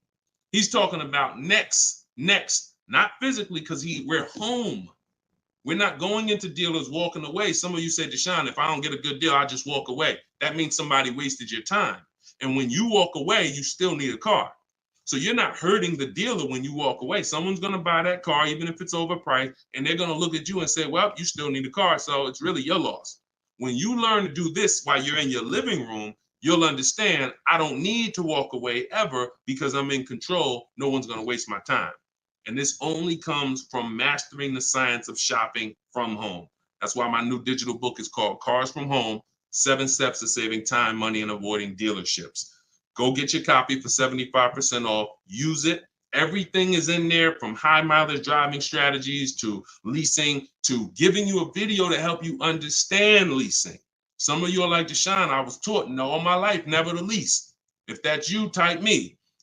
What you're going to see is I link you to a video from the Cars from Home library where I actually break down for you leasing versus buying. So by the numbers, so you can understand. Some of you that's what it's going to take. You've been programmed so bad about leasing, you need to see it by the numbers to understand that this is costing me money, not understanding this. So that's in there. Purchasing, high mileage driving strategies, links for people with bad credit, and how you're going to get your cars even with bad credit. It's all in there. Get your copy for 75% off for the next 30 minutes. Once the timer expires, it goes back to $97. And win. Use it and win. Listen, we're an hour and 15 minutes in. We want to keep these broadcasts, these episodes. It's episode 1. If you are subscribed to my email list, you'll know when we're live. You'll know when we'll be doing these shows, and you can hop on with us. We want to do because you see all the questions. The only way I could get through all the questions is by giving y'all little short, little one-word answers. What is that going to really do for you? So yeah, we might only get through 15, 18 questions because I'm giving you the thorough answer. And when you see that a car is the second most expensive purchase behind a house, you'll appreciate the thorough answer. No one's going to buy a house and ask about financial literacy and expect a one-word answer. So we shouldn't do it with cars. We're going to buy more cars than houses. So get your book, y'all. We will be back. We'll be back for another episode very soon. If you're on my email list, you'll know. And I appreciate everybody for tapping in. This is episode 1. We got a lot more coming. and we're going to keep dropping these jewels. Keep unlearning, keep relearning. For the people that got the book, thank you. And for the people who continue to help share this message, appreciate you. We'll see you on the next one.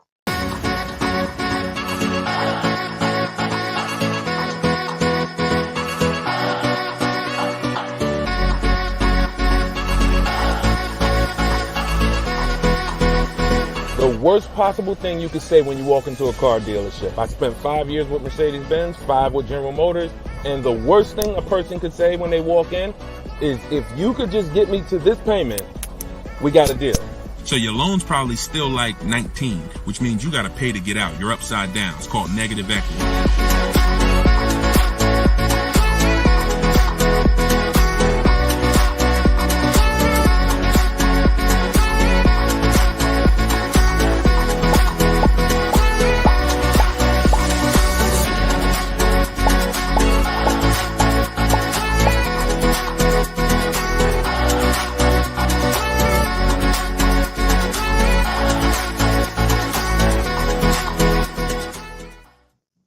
What's going on, everybody? Welcome. How's audio? Give me a one if audio's clear. Welcome back to Car Shopping Questions and Answers. This is episode 2. I'm your host, Deshone the Auto Advisor. We do these live shows to make sure you know the secrets, the science of car shopping online the right way, and know where the hidden money is. I spent 14 years in the car business with Mercedes, General Motors, and 4 years running my own brokerage, and now the mission is to make you smarter, make you better, help you pay less than everyone else for cars in less time shopping from home. So this whole show is sponsored by my new digital book. It's called Cars from Home, 7 Steps to Saving Time, Money, and Avoiding Dealerships. And you can get your copy for the next 30 minutes at 75% off in my TikTok bio, in my Instagram bio, or you can click deshonsbook.com or scan the QR code. So type your questions in, Dolan, shoot the first one up. We're going to be taking them from all platforms. And if y'all could start tapping that screen on TikTok to shoot those likes up, I appreciate it. So this one's from Instagram. Does it make sense to buy a car from another state to get a better price for the car? Great question. When you start shopping and getting multiple offers, you're going to see most of your best deals are going to come from dealers far away. Not always, but a lot of times the dealers that you've been buying from, they think they own you. They look at your zip code and they program people to come in. The average person shops 1.2, I think it's less than 3 dealers. So when car dealers know you only are going to shop 2 dealers, then they know they can control you, and they know they don't really have to be as aggressive. Now, when you start sitting at home, like I want you to do, and start letting those offers come to you and start looking at car dealers, like start looking at all the inventory and getting multiple offers, you're going to find most times your best deal's 45 minutes away. Your best deal's an hour and 20 minutes away, because those people are trying to beat their competition. So you're going to find, you get used to that. You're going to step out of the local business and you'll get used to actually getting your best deal. Here's the saying. We'll wrap this question up with this saying. You buy your car from who makes you the best offer, AKA who wins the bid. If you're new here, we make people bid for our business. The more time you spend with me, you'll never negotiate again. You'll start making people bid. And the second part of it is you service your car where it's the most convenient. You service your car where it's the most convenient. You buy your car from who makes you the best offer. All right? Great question. Shoot the next one in, Dolan. Everybody keep typing your questions. I see you on TikTok. We're going to bring questions in from every platform. Go ahead.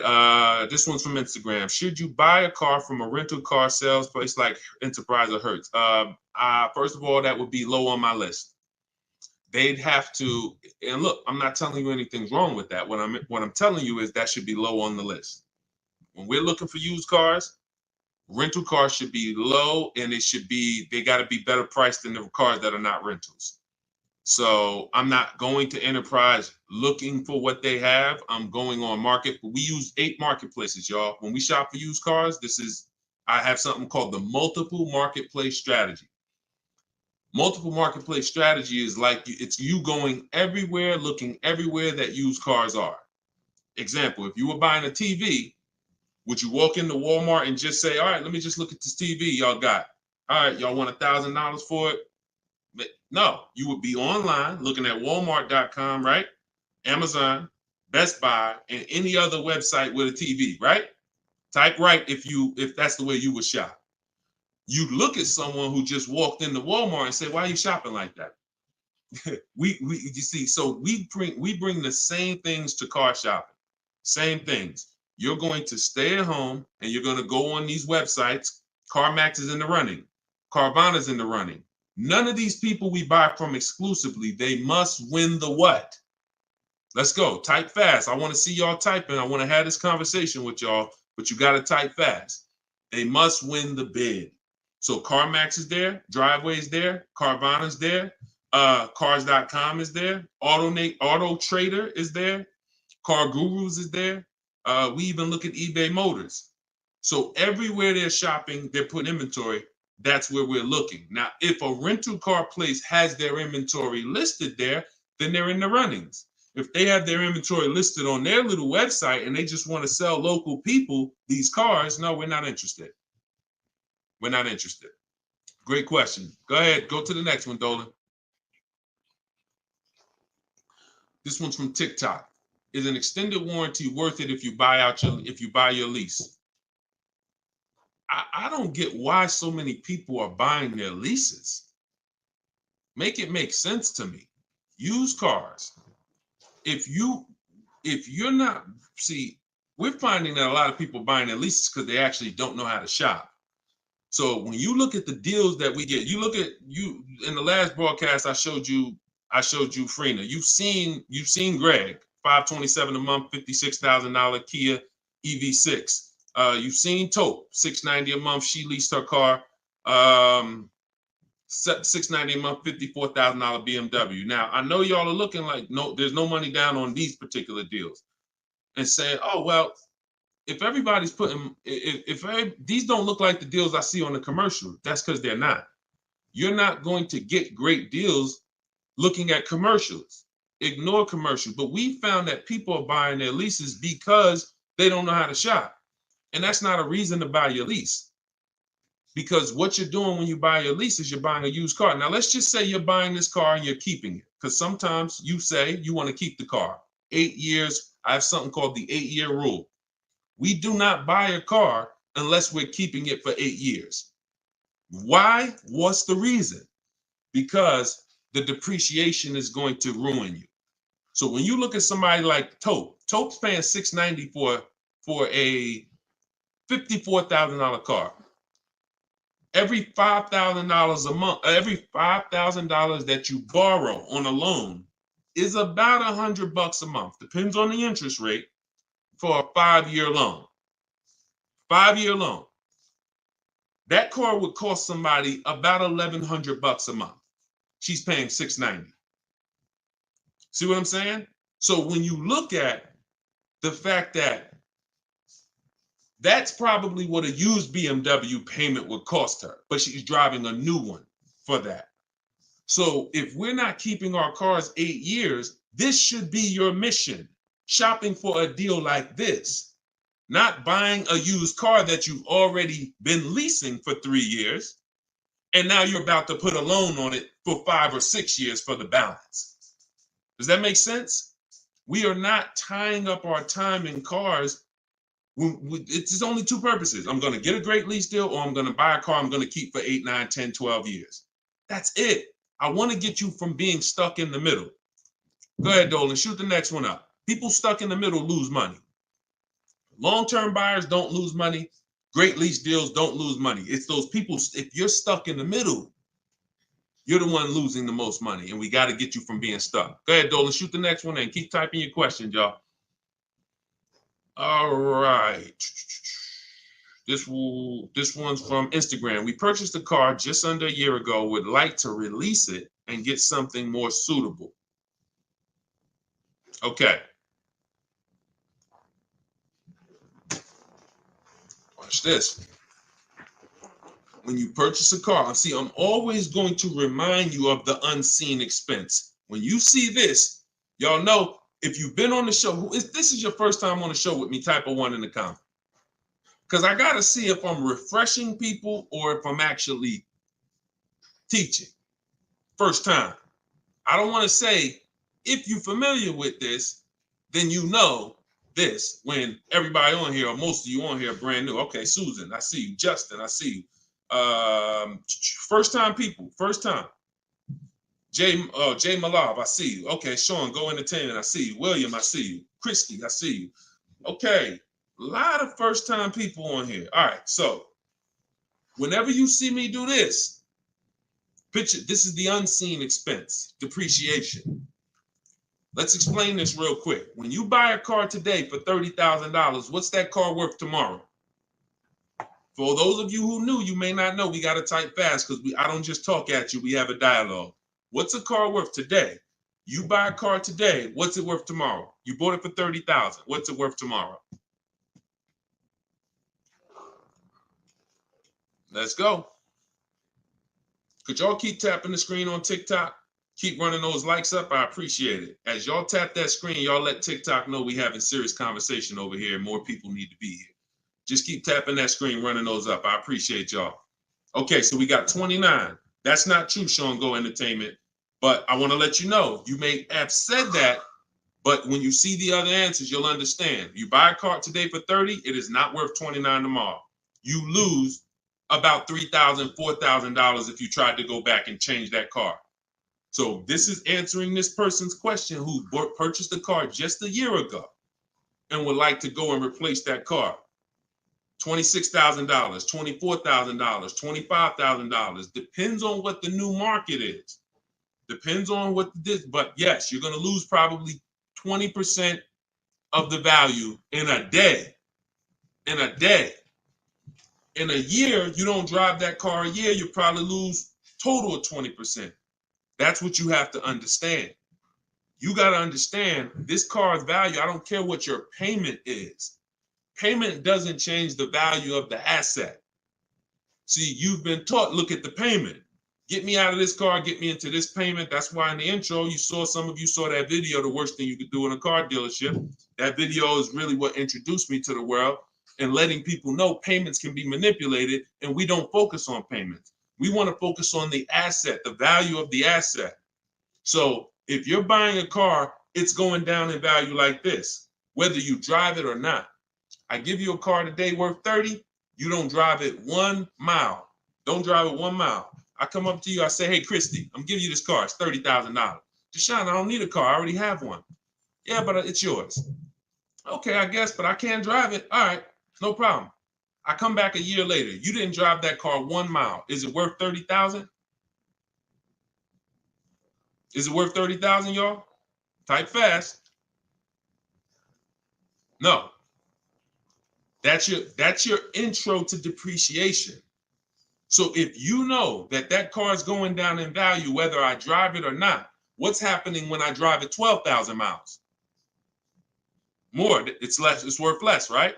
What's happening when I drive it 20,000 miles? It's worth less, right? Exactly. So you want to be aware of the depreciation, it's the unseen expense.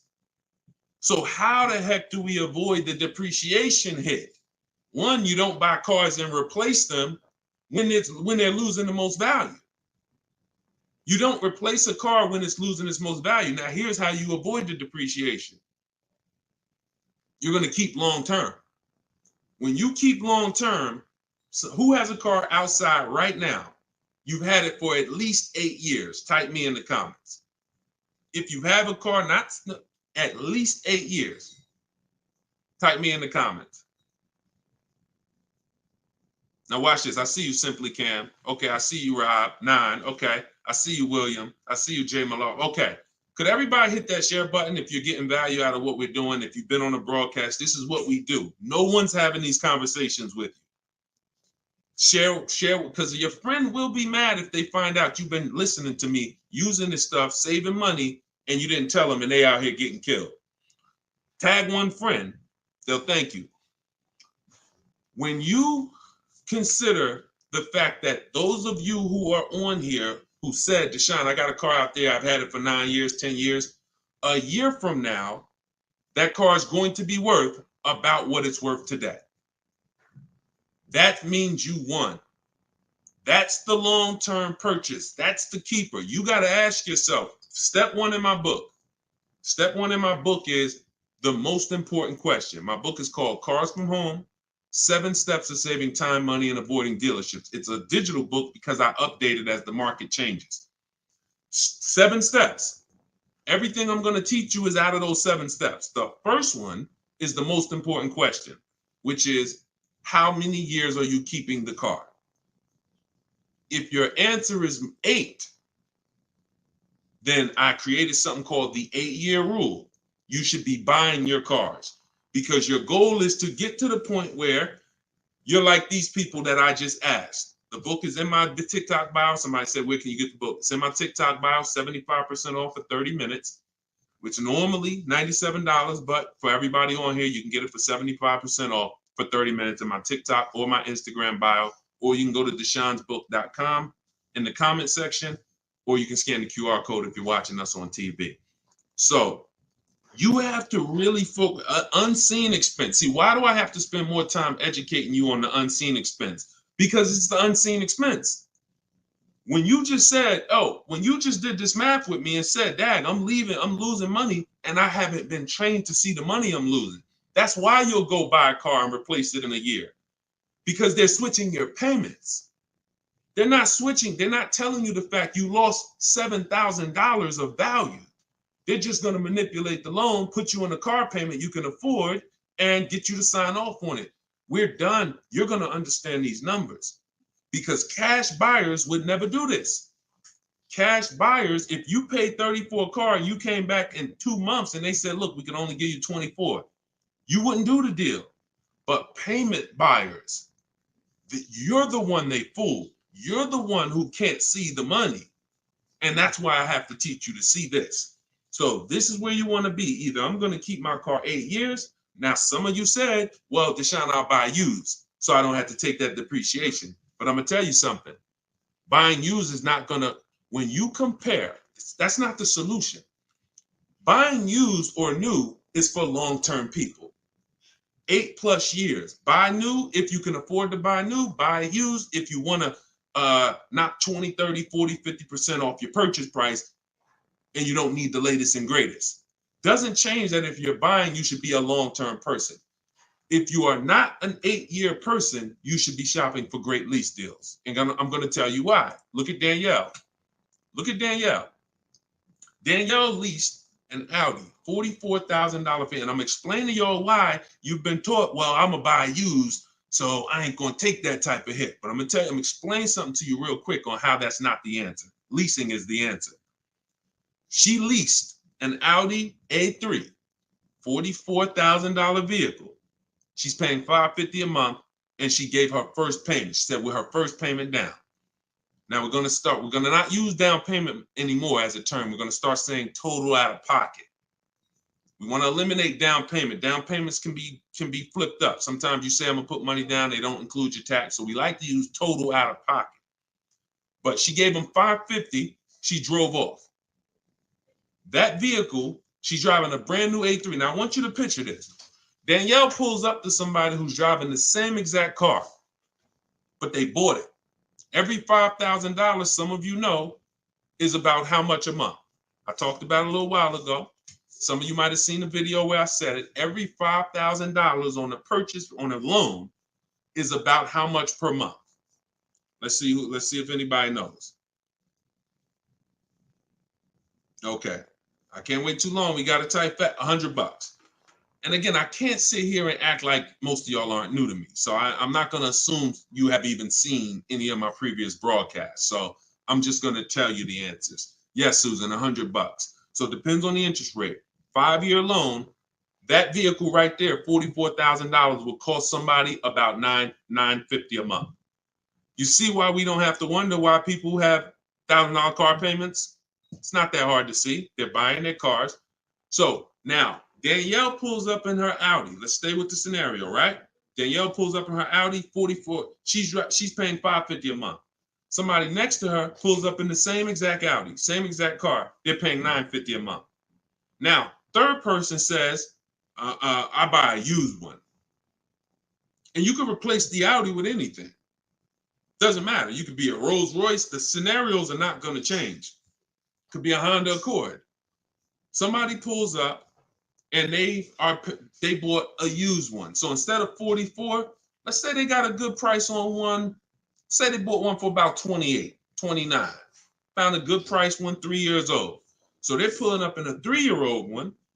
And what I just said, every $5,000 is $100 a month. So what's their car payment if they paid 29?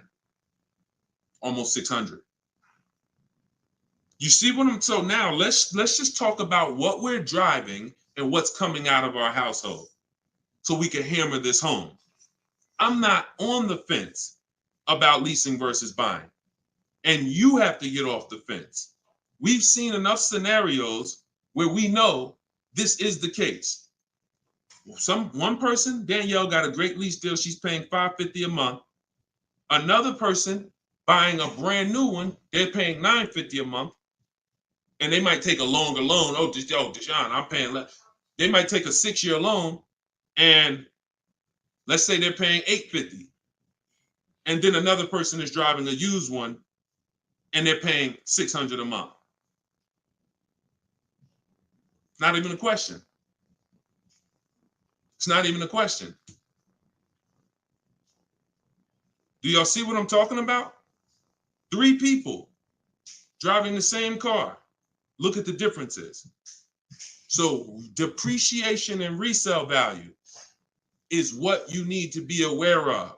These people think they win. That might have been you, Deshone. I'm the type, I bought my used cars and I keep switching them. Now, those 2 people who bought them, if they were keeping them 9, 10 years, that's a different story. It always goes back to the 8-year rule. Okay? You must understand, if I'm keeping 8 years or longer, I buy. If I'm not keeping 8 years, I shop for great lease deals. Not even a question. And you'll be mad. You're going to be mad when you find out how much money you've been missing. Some of you probably getting mad now. Dad, I was always taught don't lease. Well, those people owe you some money. Those people owe you some money because they've cost you thousands of dollars. Go ahead, Dolan. Shoot the next one up. This one's from TikTok. What's your advice of getting rid of late fees? Don't be late. You can call the bank and see if they'll waive any late fees, but late fee is assessed when you miss a payment. That's it.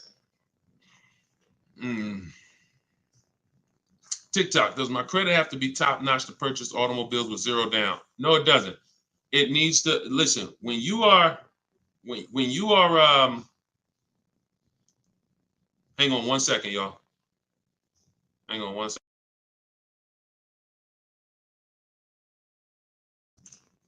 When you are buying vehicles with no money down, it's not a favor. It's not a favor. There's only 2 people who can't get vehicles with no money down. And that's people who are trying to borrow too much money, usually have negative equity that they're trying to roll over, and people who have, your credit is too bad and you can't get financing.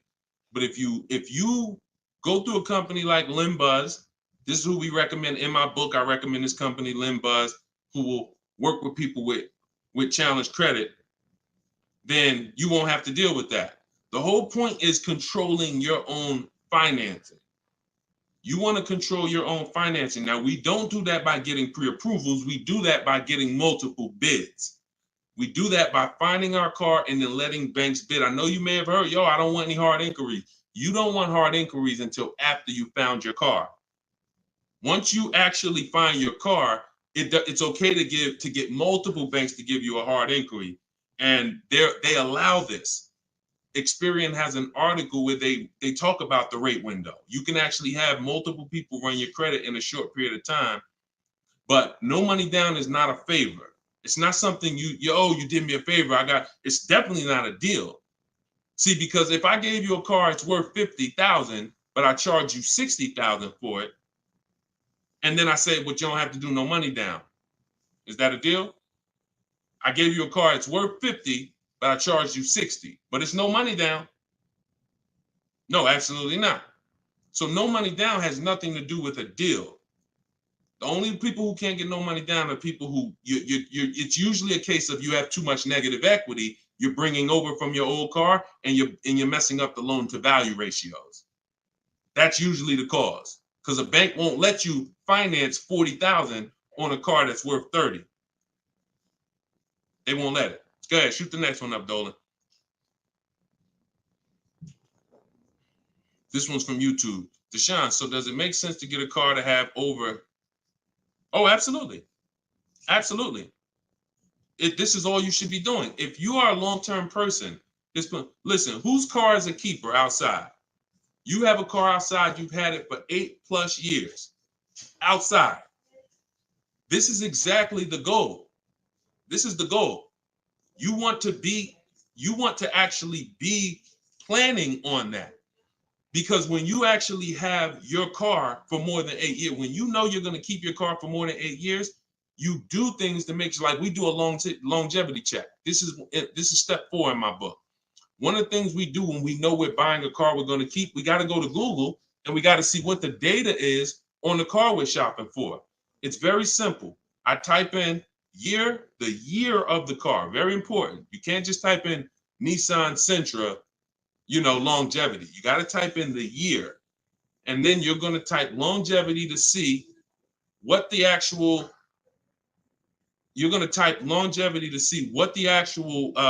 says on the car. We skim those websites. It'll tell us if the car has transmission issues.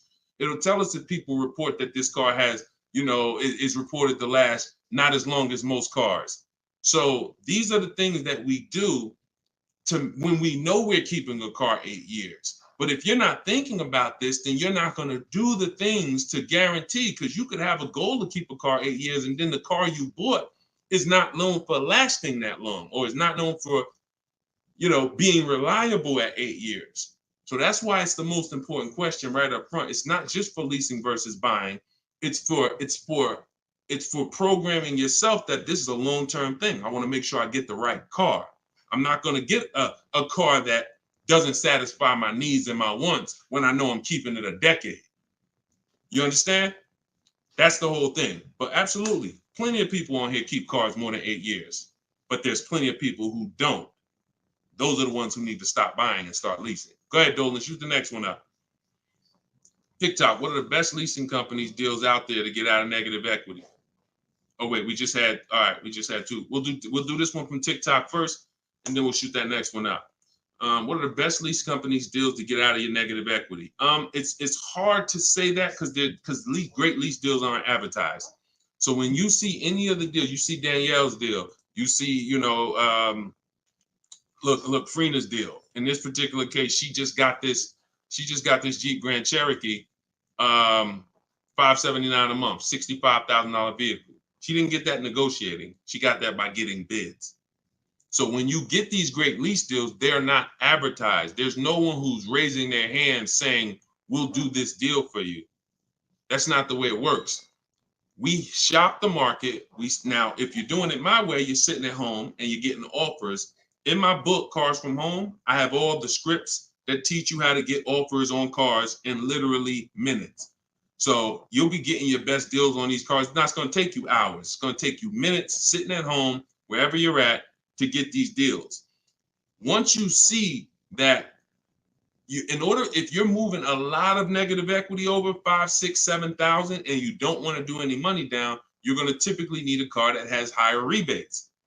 So it's no way to know that, because we just don't know what the lease deals are going to be. So I wish Freena didn't know when she was shopping for this Jeep that it was going to be an incredible lease. Greg didn't know. We don't know until we actually go out there, because we don't pay attention to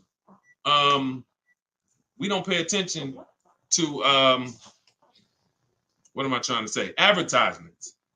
We don't pay attention to advertisements. So hold on one second, y'all.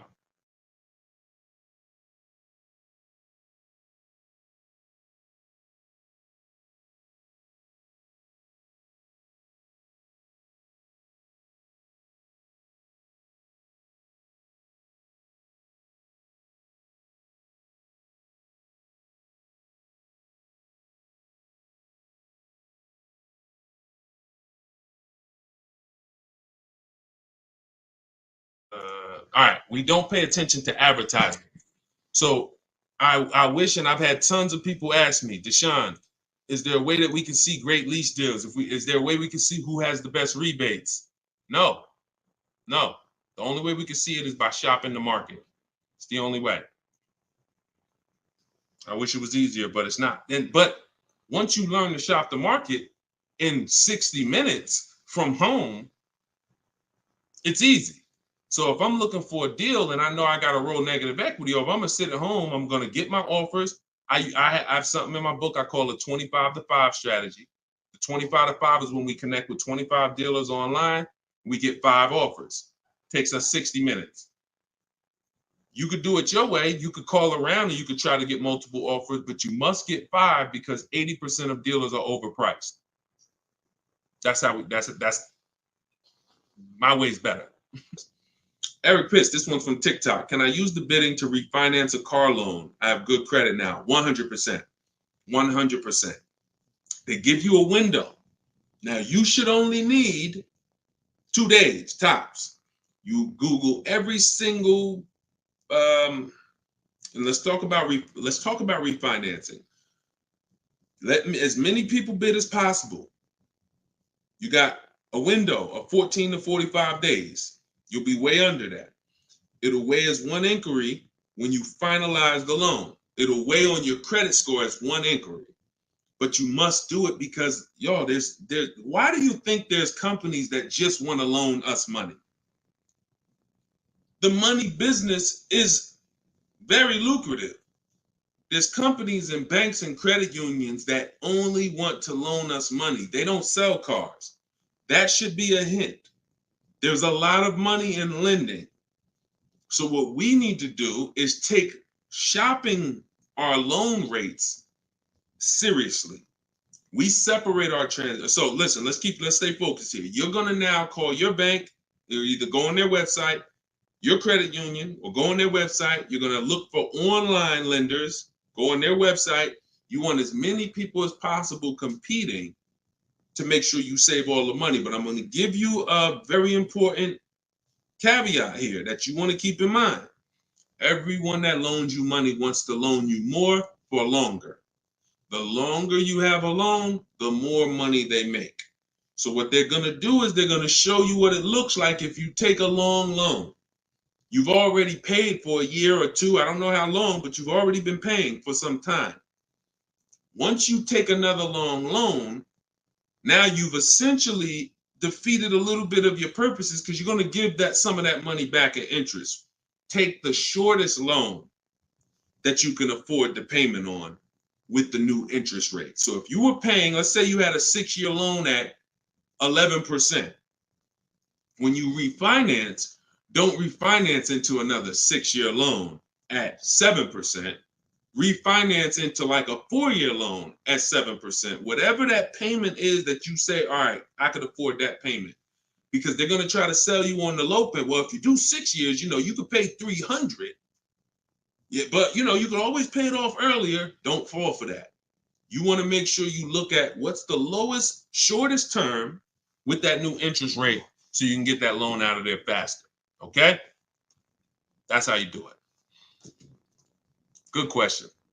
Shoot the next one up, Dolan. All right, so this one's from YouTube. Milton.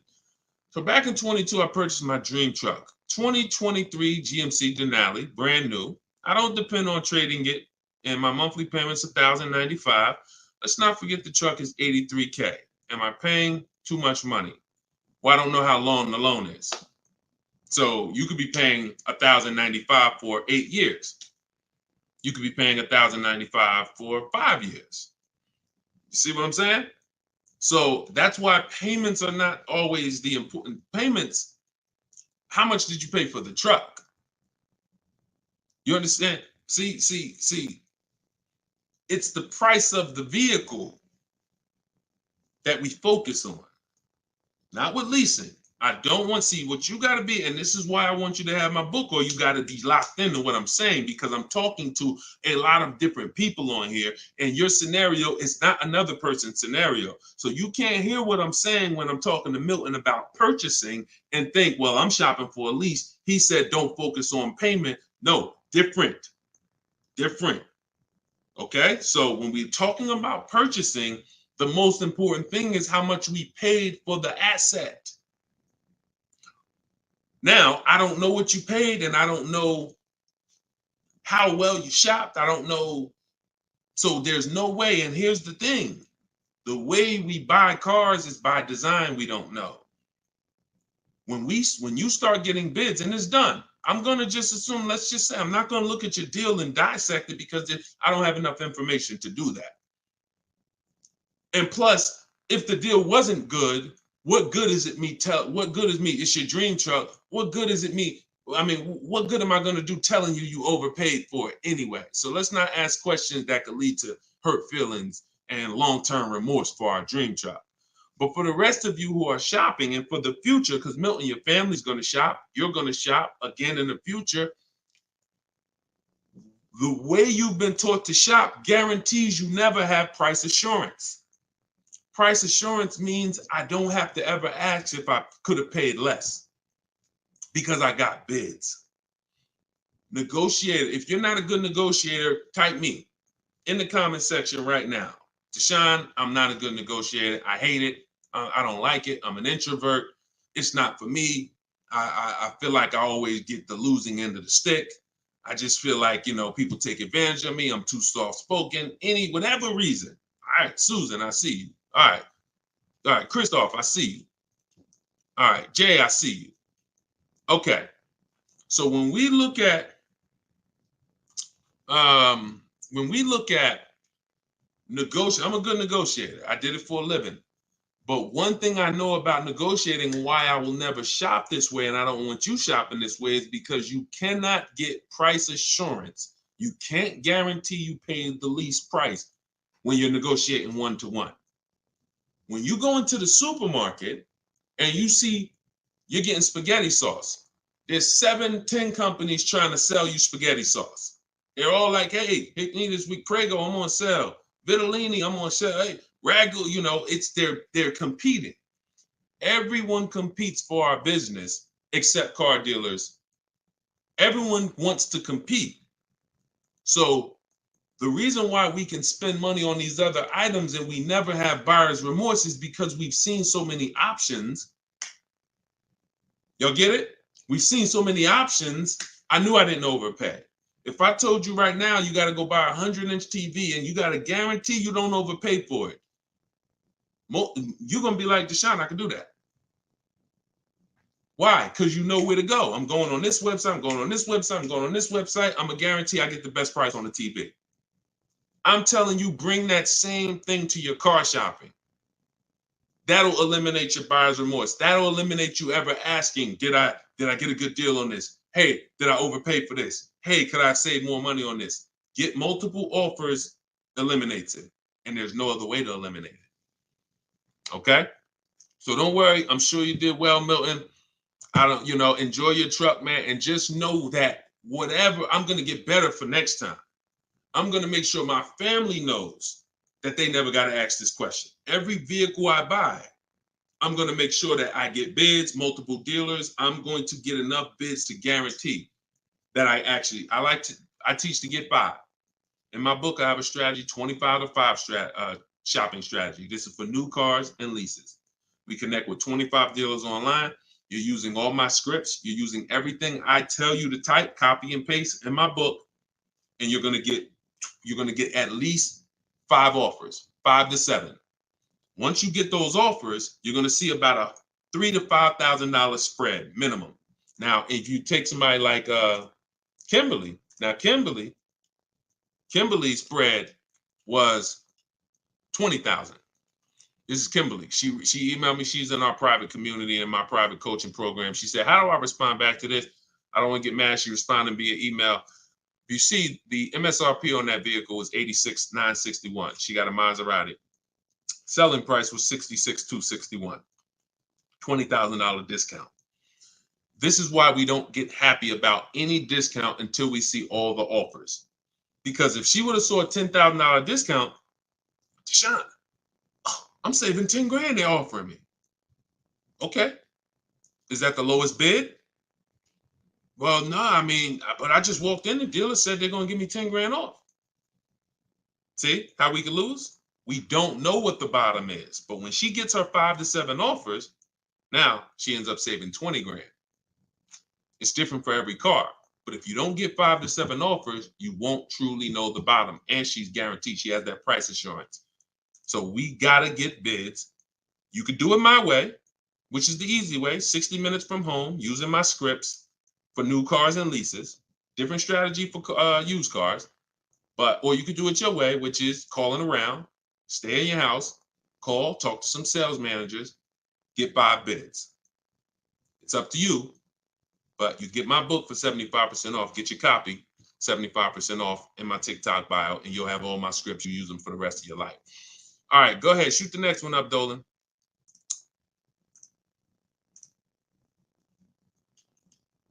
All right, keep typing them, y'all. We're gonna get through as many as we can before we wrap.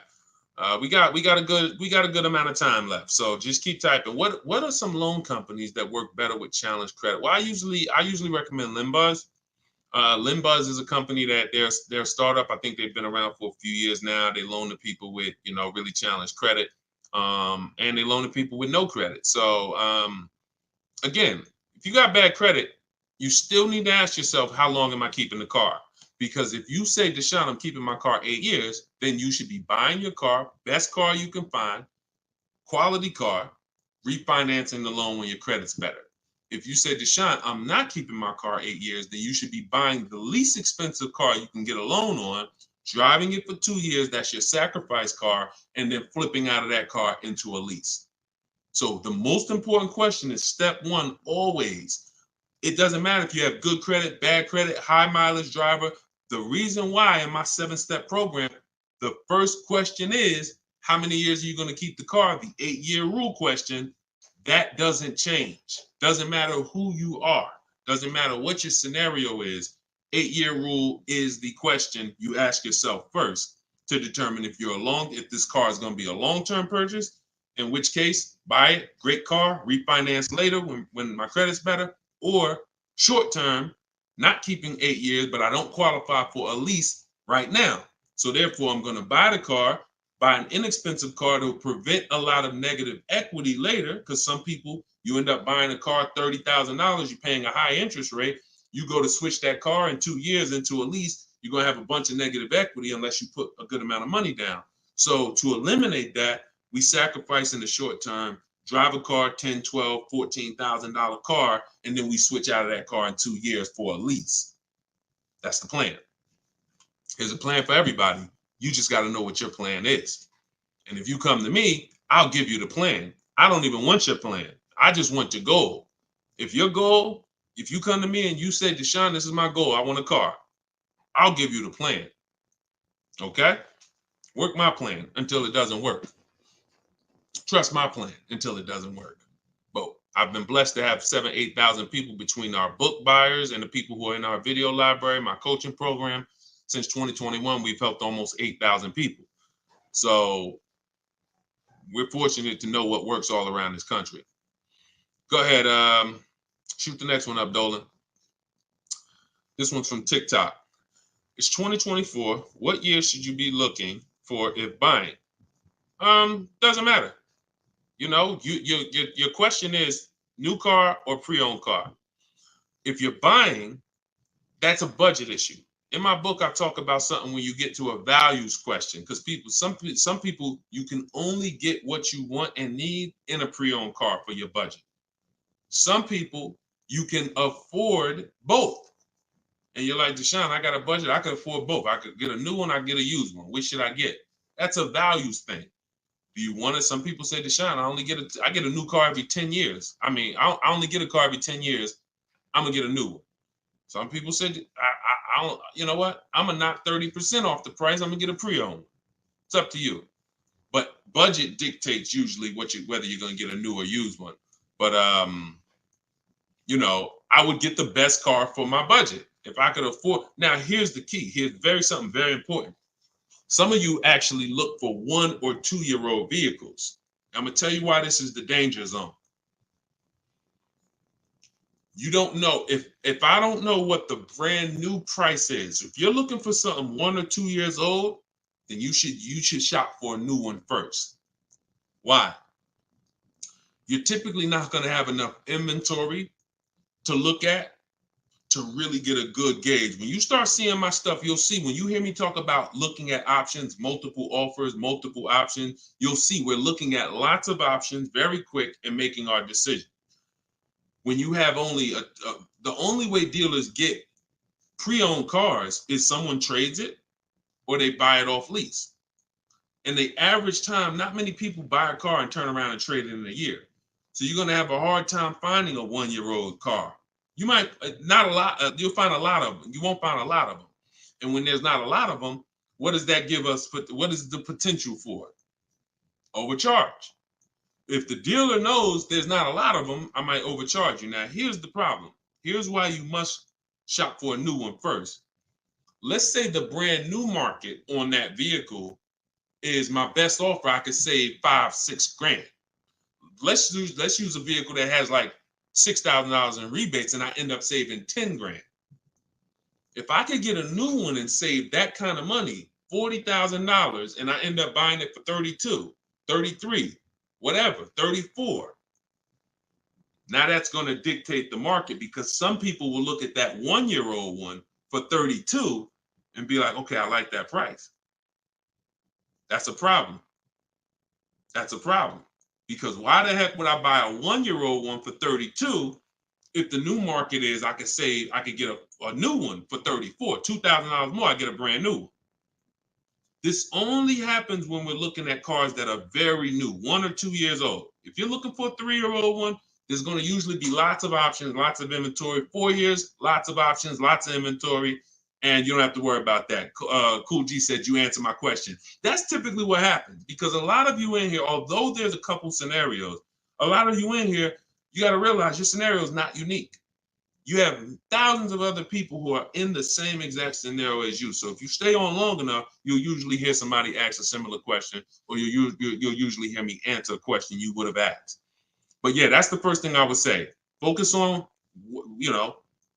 if you're buying a 1 or 2-year-old one, you always shop new first. We got to know what the new market is to know what we should be saving on a 1 or 2-year-old one. If you're buying 3 or 4 years old, then you don't have to worry about that. Go ahead. Shoot the next one up, Dolan. Instagram. I always think I get a good deal, but then I don't. Bids. You eliminate this with bids. Look, I wish I was coming into your life to tell you you're doing okay. The fact is, most people are not because you don't have price assurance. And price assurance gives you the when you don't have price assurance, you have potential for buyer's remorse. Aside from the car. And I know this. Look, I'm a nice guy. I consider myself to be a nice guy, but I'm in the bad news business because I'm not meeting you telling you you're doing good and then, oh, you're doing so good, but I want to help you do better. I'm meeting you telling you that 99% of what you've learned about buying cars, leasing cars is wrong. And not only is it wrong, it's cost you thousands of dollars already. Now you get to decide from this day forward, are you going to change the trajectory of the finances that you pay for cars? You get to make that decision. But you got to admit you need help. You got to admit you're not doing as good as you would have hoped you were doing. And if there was 80 people out there teaching what I teach, then God bless, that would be a shame if you didn't tap into one of them. There's not. I'm one of the only ones that teach in this way. A lot of the stuff that I teach, I created it based on math and looking at thousands of scenarios, leasing scenarios, buying people who buy their leases and creating and seeing where these people get jammed up. And now that information is available for you now. But in order for you to actually win, you have to admit that I need that. So if you think you're doing bad and you're like, yo, I'm done doing bad. This guy is here. He helps people. He's got proven track record. I got over 2 million followers on social media. I'm a very public person. We've been around for 3 years. If my stuff wasn't working, you would have heard it by now. But we have hundreds and hundreds of people, if not thousands, that have actually used what I teach to eliminate that statement you just made about, I think I got a good deal. You're going to sit at home, you're going to make people bid for your business, and you are going to know every single time that you paid the lowest price for the car, that you got the best interest rate, and that you got the most money for your old car. That is what we're going to do. All right, but you take the action. You could tap into live videos, or you could say, Deshone, I'm going to get your book. It's 75% off. It's a digital copy, which means anytime something updates, I update the book, and you got the new version, and you got all my strategies of how to car shop from home for the rest of your life. All right? I hate to see that, but I'm doing what I'm supposed to do. You see what I'm saying? I hate to see those messages, but I know I'm doing everything that God has put me here to do to stop those messages from coming. The rest is on you. All right? Go ahead, Dolan. Shoot the next one up. This one's from TikTok. I owe $20,000, paid off interest, 6% APR. Do you recommend to refinance?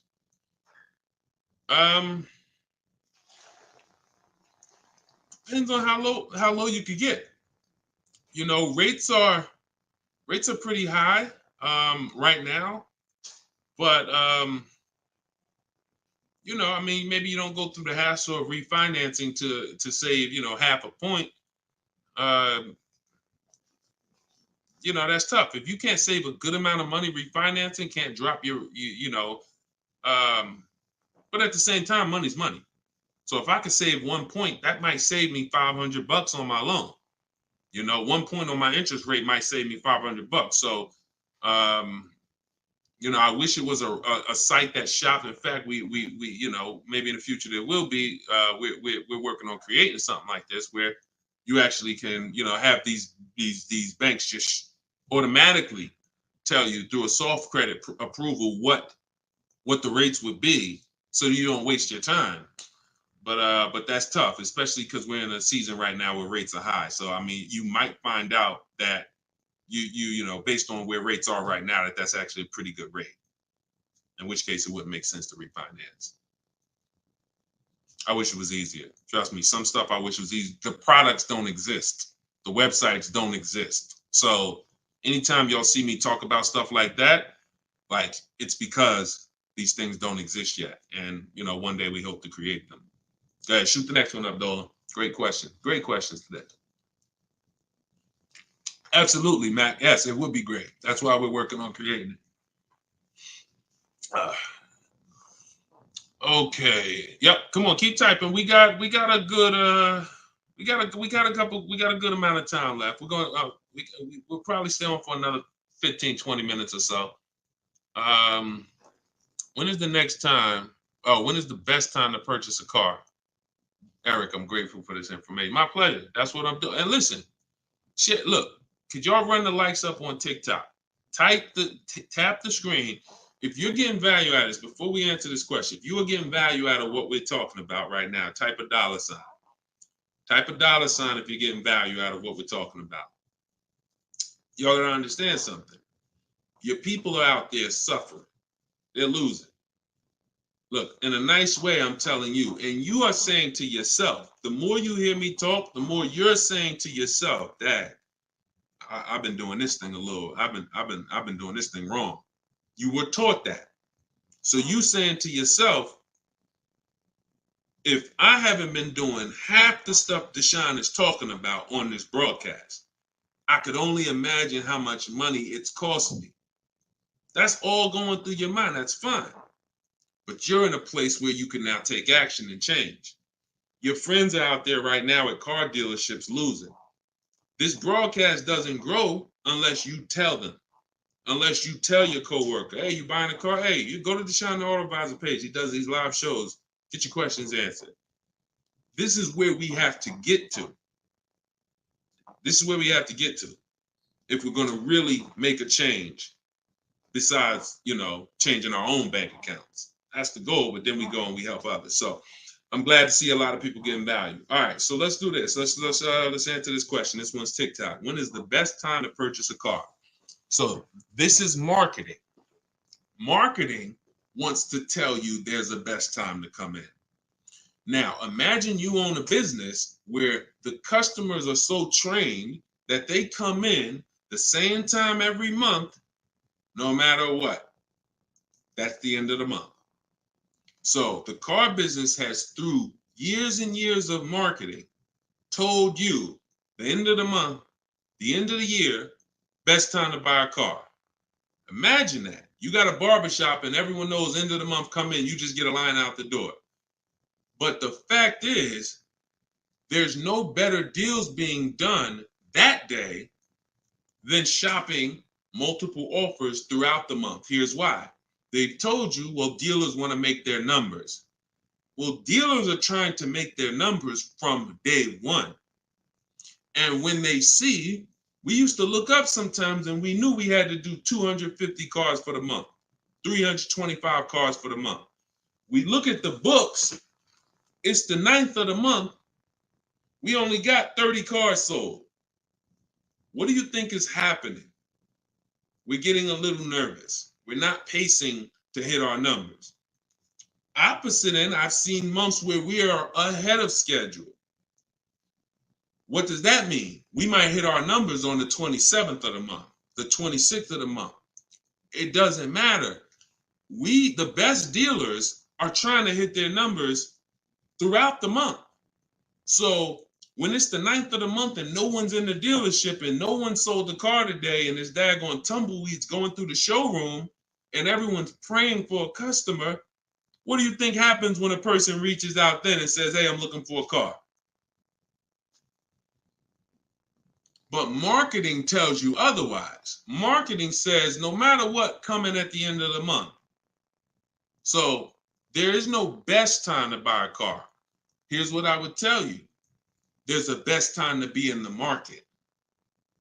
In my book, I teach something, and I always teach this: 2 dates. Your no later than date and your as soon as date. No, as soon as date is the soonest day you can accept a deal. The soonest date you can accept a deal, that we call that you're in the market. That's step 5 in my book, in the market. Looking at offers on websites, ready to take an offer down if it looks good. If a bid comes in and it wins, we're in the market. We don't do that until we can accept an offer. Now, once that's done, once we've established our as soon as date, we need to ask ourselves, what is our no later than date? Your no later than date might be end of the year. You might be saying, I got a kid going to college. I got to get a car by the time they go in the fall. You might be saying, I get a car by end of this month. That's your no later than date. Now, the time in between those 2 dates, that's our leverage. Because this is how long you can say no. This is how long you can look at offers and say, no, sitting home, using the way I teach you, look at used cars, look at the used car market, look at the new car offers, look at the lease bids you're going to get, the quotes you're going to get. No, you know what? I'll reach out next month to see what the programs are, because programs change every month. Used car trends change every month.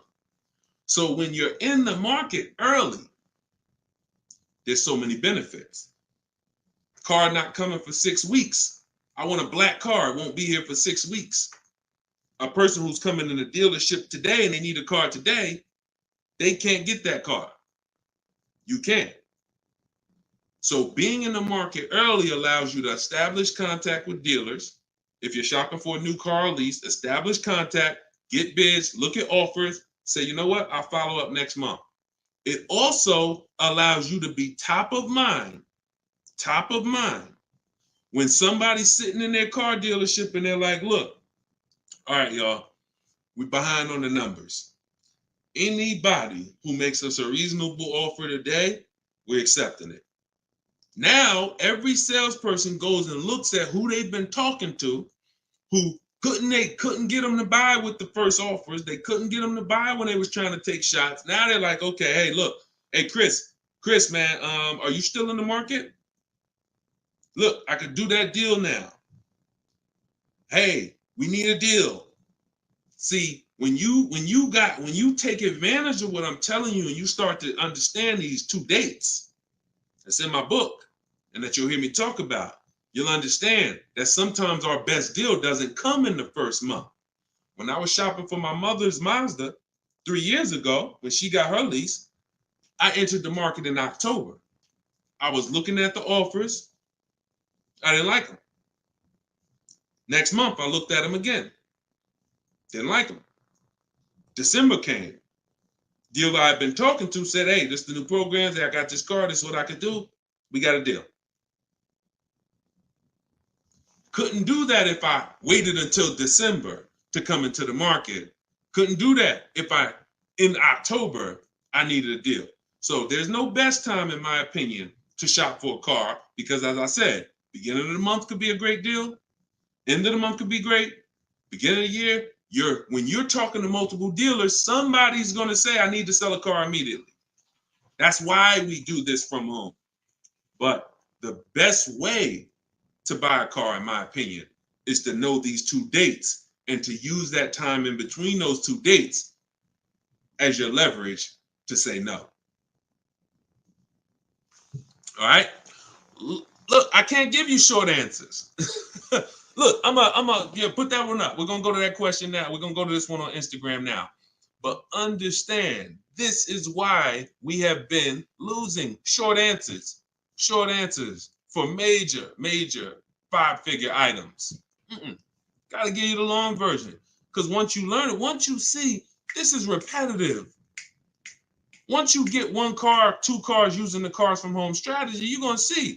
See, that's why when the first time you use this stuff that's in my book, first time you use the car from home strategies, whether you're using them manually or whether you're like, Deshone, I want to use exactly what you say, your scripts, I want to do it your way, doesn't matter. Once you see, I do this over and over. Your first deal might take you 90 minutes, 2 hours, because you're just learning which websites to go to. We don't go, if you don't see me say, go to this website, don't go to it. It's a waste of time. But once you see, you're going to be like, okay, rinse and repeat. You'll go from getting cars in 2 hours to 90 minutes from home to 60 minutes from home to me. I can get any car I want. I can find out the best deal in 45 minutes. Copy and paste. Copy and paste.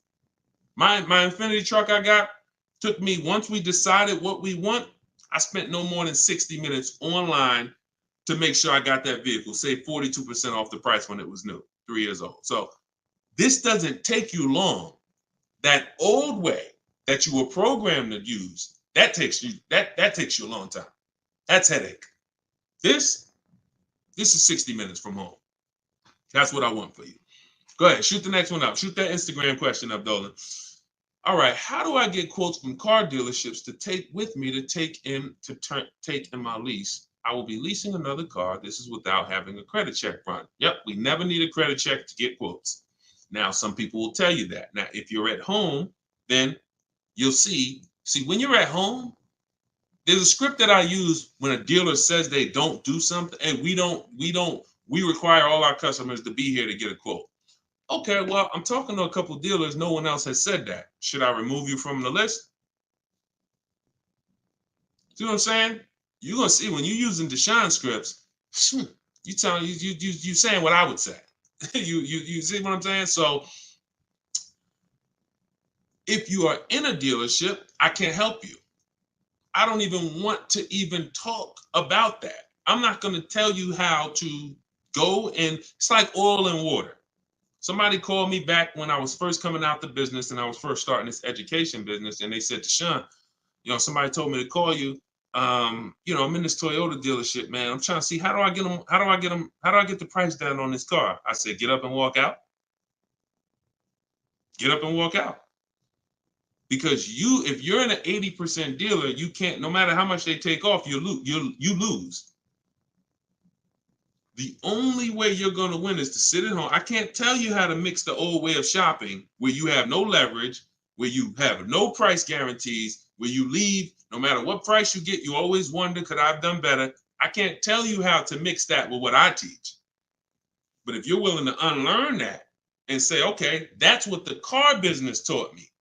That's what I learned it from my parents. That's what the car business taught my parents. But no, we're going to do this. I'm going to use what Deshone, this is a car salesman, 14 years. Now he's educating us from an insider standpoint. You come out of that and you sit at home and you call and you could do it manually. You could do it manually. I can't twist anybody's arm to get this book for $24. But if you're going to do it manually, realize there's people trained and you're going to talk to them, which means you got to be aware when you talk to them. That's why I say only ask for sales managers. Only ask for sales managers. Because if you try to do this with salespeople, some sales managers will make it hard, but you got a better shot. But you need to get 5 quotes. Doesn't change because 80% of dealers are overpriced. Now, my way, in my book, I teach something called the 25 to 5. It's all online. So we're contacting 25 dealers through their website, and we're having conversations with usually 7 to 10 of them, copy and paste scripts you're using, and you're keeping the conversation moving forward. Our first goal is to see who has a car I want.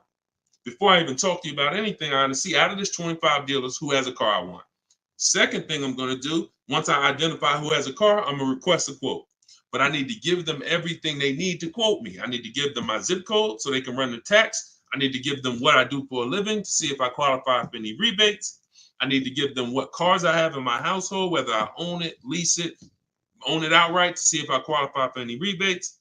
I need to give them my my soon as date, my no later than date. This is all copy and paste in my book. So the reason why some of you have a hard time shopping online is because 1, you're dealing with trained people, and 2, you don't know what information to give so that they could even give you a quote. So if you're giving, my book, you're using copy and paste, and we're never talking about credit. It's not even a question. In fact, one of the things we say in one of my templates is assume tier 1. So we're assuming tier 1, getting our offers, and then we are not letting anyone run our credit. This is not just for leases. This is for everything. No one is running our credit until after we've agreed to buy something. We're telling them assume tier 1. If I don't qualify for tier 1 later, we'll talk about that later. But I want to see the price. Tier 1, I want to see the price. And that's what we do. But never the only way you'll fall for that is if you're in dealerships. Oh, I need to run your credit. We can't give you a quote. You run into the wrong salesman who don't care. He'll say anything. She'll say anything. Well, I just can't, we can't give you a quote. We don't know what you're going to qualify for. Yeah, you could assume tier 1. Yeah, but we had people come in and say assume tier 1 and they just mess it up. So we like to not quote without a credit. You're in the wrong dealer. You see what I'm saying? These people are by design. We're trying to run them out of business. When more people, this is why we're trying to get this broadcast out. Because until more people start shopping online, they're going to continue to do that stuff. See, as more people shop online incorrectly and walk into dealers, they can get away with doing this stuff. But when they know 600 people are going to walk in their dealership over a weekend, Friday, Saturday, Monday, holiday weekend, President's Day, we're going to get 600 people walk in. Why would they change? Would you? Unless you're just a person of ethic, why would you, if you got a business with 600 people come in the door, why would you change? But when we start shopping online and that 600 goes down to 400, and then that 400 goes down to 200, and they see that we used to get 200 inquiries online. Now we're getting 700 inquiries online. Now everything's gonna move to we gotta do this online thing properly, or we're not gonna sell cars. That's why the future of if you really want to enjoy car shopping, you need to tell friends about what we're doing. Because the more people that shop the old way, it hurts us that are shopping this way. Doesn't stop us from getting great deals. We just got to continually weed through these car dealers because they're like 80% of our people coming in shopping the old way. So, all right, go ahead, shoot the next one up, Dolan. Great questions today. All right, this one's TikTok. I want to buy my sister's car lease after it's done in July. Is that possible? Nope. Your sister, I'm gonna tell you why. This is a common question. Some people want to buy, some people want to, buy their lease and give it to their family member. the family member can't buy it directly because only 2 people can buy a lease. When you buy your lease, there's only 2 things there's only 2 types of payoffs. A customer payoff, which is for the customer, and a dealer payoff, which a dealer could pay. That's it. There's not a third part. So what would happen is they would have to buy the car and then sell it to you. And if there's a loan on it, that's going to be, it's going to take a little time. It's not impossible. It's essentially a private sale. They're buying it, paying the loan, going to buy the lease out, and then they're going to write up a purchase order, and you're going to get a loan. You're going to have to get you're going to essentially have to get a private party loan to buy that vehicle from them, when you could just go and learn to get your own great deal on a used car. See, why, if it was easy, then go do it. No problem. Buy my sister lease. But if I just told you that it's not easy, it's a lot easier for you to just learn to get your own great used car deal, then that's what you should be doing, in my opinion. Because that other way, I just told you what it's going to take. All right? Go ahead. Shoot the next one up, Dolan. All right. Keep them coming. We got a couple more minutes. Let's go. When will you be live again so I can inform my people? Mike, we're working on getting a link in my bio where you could actually just go to that link and get a notification. You'll see it on a calendar. Hopefully we'll have that by the end of the week. And you'll be able to just be aware. Right now, only the people on my email list are going to be notified. But yeah, hopefully in the next about a week, hopefully in the next couple of days, we'll be able to have that where you'll be able to see the calendar and join. All right, so just stay close. Stay close. This is all stuff we're optimizing day by day. Every day we're optimizing this, so just stay close. All right, go ahead. Go ahead, Dolan. All right, TikTok. What if I buy at a lower interest rate with a longer term, but make extra payments monthly? I mean, if you have the discipline to do that, I think if you, I teach something called the rule of 72 in the 10th birthday. What does that mean? We don't take a loan longer than 72 months under any circumstances, and we have the car paid off by the 10th birthday. So we're not going to take a car that, give you an example, why does this rule exist? Because I've seen all the bad scenarios that I've seen, or most of them, exist when people have loans on a car that's older than 10 years, or they have a loan that's longer than 7 years, 8 years, And so when you typically have a car that is, you want to get to a point where the car is paid off so that you can put money to the side for incidental emergencies, repairs, maintenance. If it's 7 years down the line and you're still making a car payment, especially if you bought a used car, the car is, 11, 12 years old at this point, you typically could run into issues. And also we don't have any, it's a lot of people on here. Would anybody on here take a 50-year mortgage? Would anybody on here take a 50-year mortgage? Anybody? No, I see. No volunteers for the 50-year mortgage, right? Why? Why? Because you already are aware. You see that? Every one of you said no way, nope. You already are aware that when it comes to home buying, there is a limit. You're trying to force this. You're trying to force yourself into this house if you got to take a 40-year mortgage. 40-year mortgages are available. 50-year mortgages are available, but we know it's inherent already that if we got to take a 40-year mortgage or 50-year mortgage, we can't afford that that house. We don't have that for cars, which is why I looked and I said, okay, super conservative people take a short loan, 3 years, 4 years. You typically, there's not enough data that proves that you need to take a loan that short to actually avoid problems. You pay a little more interest, 100%. So you always take the shortest loan you can afford, but I'm talking about problems with the vehicle. I'm not talking about interest. You got to combine what the nightmare stories is not. I paid on a car for 6 years and I paid that much interest, because interest could be fixed with refinancing. The nightmare story is my transmission's having problems and I still got 2 years of payments left on the car. Car's in the shop and I still got a payment. If you've been in that situation, you understand how car's in the shop right now, can't drive it, and that bank wants their payment every single month. We're trying to prevent that. And we're trying to prevent you getting to a point where you can't put enough money to the side to make sure if God forbid something happens to the car, you have the money, you have the cushion. So we use a safe marker, which is 6 years. But we combine that with the age of the vehicle, because I've seen people buy a car knowing they can't afford it, but they're buying an older one. Deshone, I want to get that BMW. Deshone, I want to get that Jeep, that new Jeep. Deshone, I want to get that whatever. Okay. But the one you want, in order to get it where you want it at, you got to take a 7-year-old one. 7-year-old one, you need to pay cash for that vehicle. Why?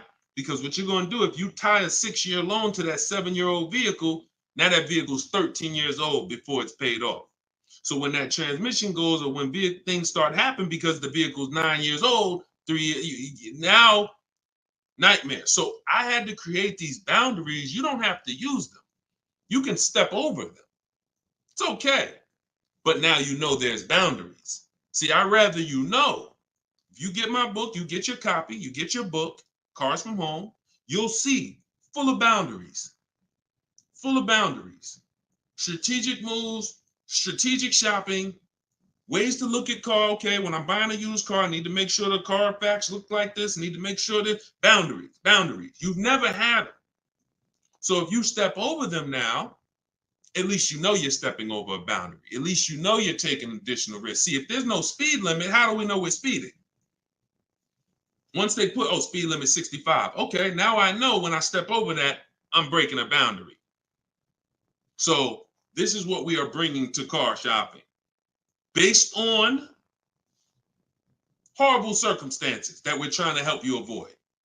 Like buying a car and then it breaks down and you still have a loan on it. So that's the thing. Rule of 72 on the 10th birthday. We don't take a loan more than 6 years.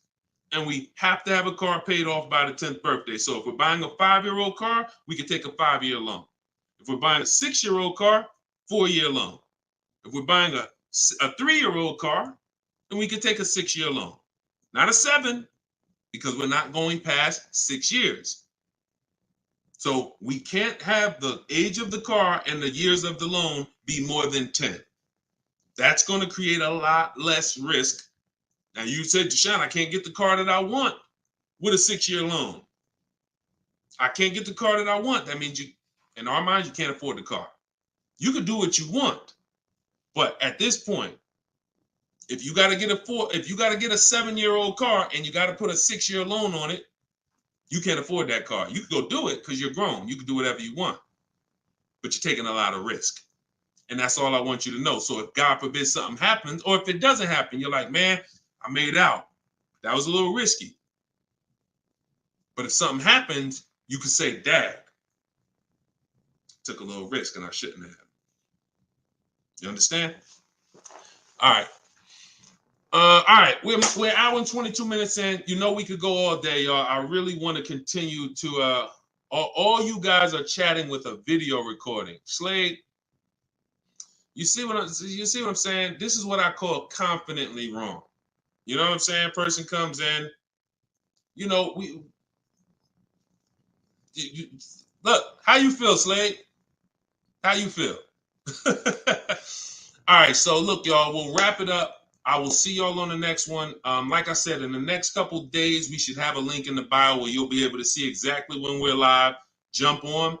But for those of you who just jumped on, everything that I teach, everything from my videos is all from my new book. It's a digital book. It's called Cars from Home: 7 Steps to Saving Time, Money, and Avoiding Dealerships. No matter what your scenario is, it's broken down in 7 steps. Negative equity, High mileage drivers, you want to lease, you want to purchase, it's the same 7 steps. You just need to learn those 7 steps. And as you use it, you'll see you'll never go back to the old way.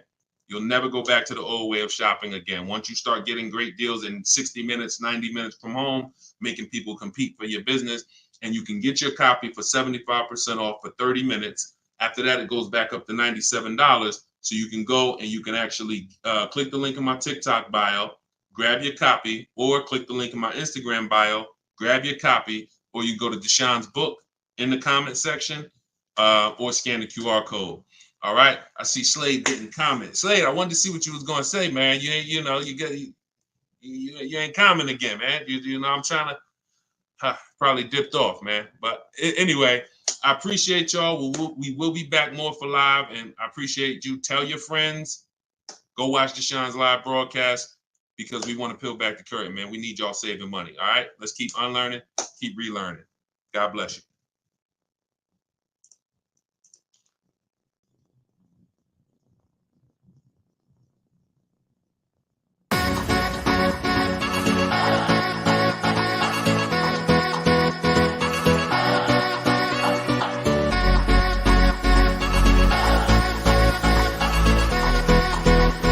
The worst possible thing you could say when you walk into a car dealership. I spent 5 years with Mercedes-Benz, 5 with General Motors, and the worst thing a person could say when they walk in is, if you could just get me to this payment, we got a deal. So your loan's probably still like 19, which means you got to pay to get out. You're upside down. It's called negative equity.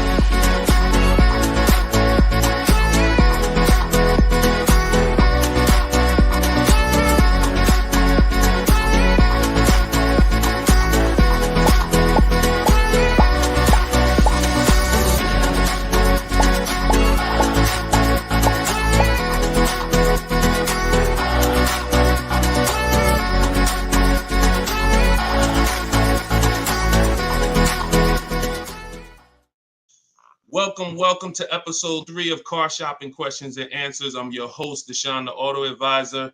I am the author of Cars from Home, 7 Steps to Saving Time, Money, and Avoiding Dealerships. I'm also the creator of the Cars from Home video library and the Cars from Home Insider Coaching Program. We do these shows at 12 Eastern Time and 3 Eastern Time live, Monday, Tuesday, Thursday, and Friday, so you can tell your friends. That's when I'm live. We do rebroadcast these shows throughout the day. So if you missed them, you could always catch the rebroadcast. But we're live right now on all 4 platforms. If you're on YouTube, please hit the like button and subscribe if you want to continually get the best car shopping information from an insider. I left the car business in 2020 after 14 years. And now what I do is show you how to car shop strategically from home, and how to get great deals in as quick as 60 to 90 minutes. So start typing your questions. I got my man, I see you, Just Blaze. Great to see you. I see you, Alexia. I see you, Jesse. Start typing your questions. We're going to have my man Dolan, who's moderating in the background. He's going to bring all these questions in from all 4 platforms. So, oh, by the way, the show is sponsored by my new digital book, Cars from Home, 7 Steps to Saving Time, Money, and Avoiding Dealerships. You can get your copy for 75% off as part of our launch in my TikTok bio, in my Instagram bio, or you can click the link, Deshone's book, or scan the QR code. Let's throw that QR code up for them, Dolan, so they can actually see it if they're watching on a television. And let's get down to business. We're going to be here for about an hour. I'm going to try to get through as many questions as I possibly can. So whenever we get the first one, Dolan, you can throw it up on the screen and let's get busy. Shout out to the sharers too. I appreciate everybody who tags friends and invites people to the broadcast. We really appreciate you. Is there a different approach for no trading? I have a very old used car. Absolutely. So you can skip that step. So many of you know that step 2 in my process is to do an equity assessment, but that's only if you're replacing a car.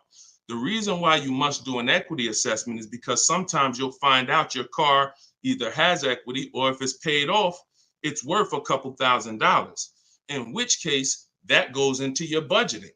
Now, you might put that money in your bank account and make your new car deal with no money out of pocket, or you might choose to apply a portion of that or all of that to your next transaction. But what I don't want you to ever do is wait until you get to the dealership that you're going to get the car from and then let them be your first offer on your current car. So if you don't have a car that you're replacing, then you would simply skip that step. You wouldn't skip step one, which is the most important question. This is when you're asking yourself how many years you're going to keep the car. But you skip step two, the equity assessment, because you don't have a car. Now, in your case, if you have a very old car, you still probably want to list that car on Facebook Marketplace because it's still worth something, unless you just want to keep it around your household. But if you don't have a car to replace, then you would simply skip to the budgeting step.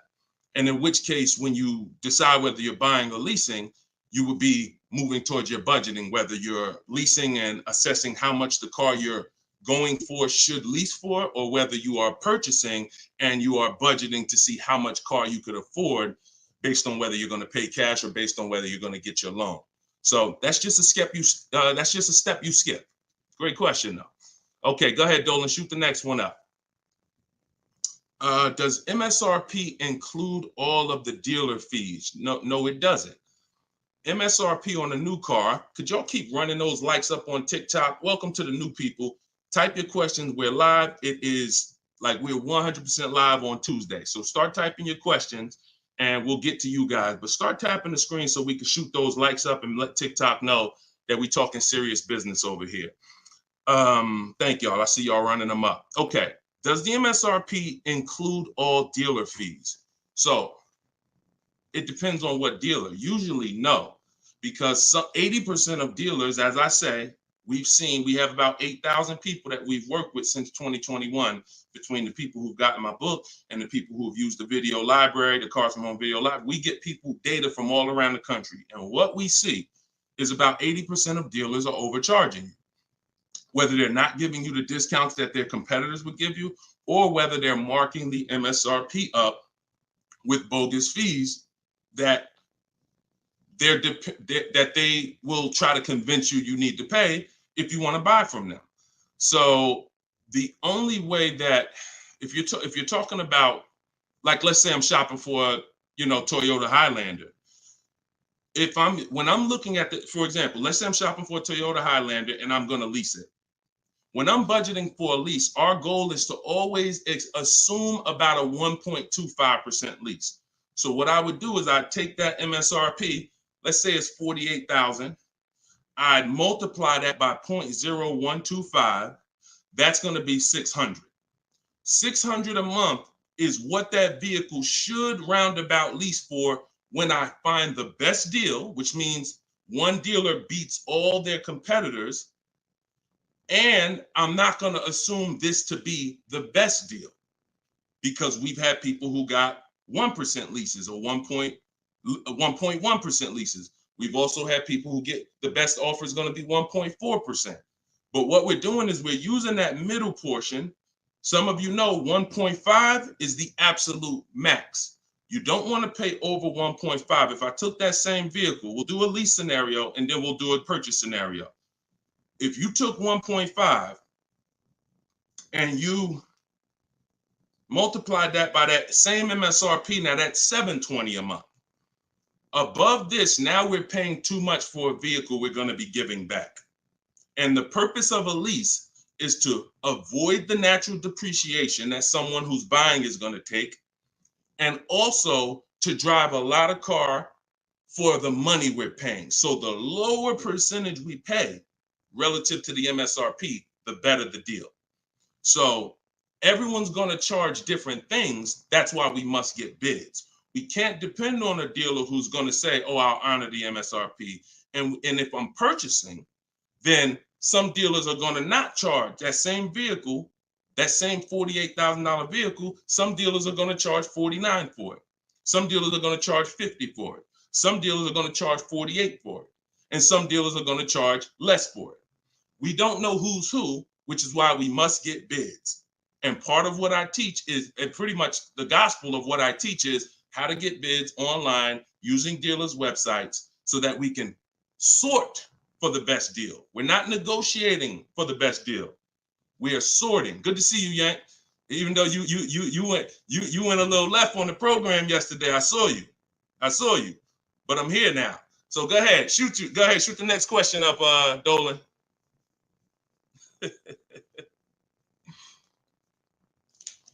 Okay, this one's from YouTube. Brandon, I have good credit, but for some reason they always tell me I need a cosigner. How do I get around that?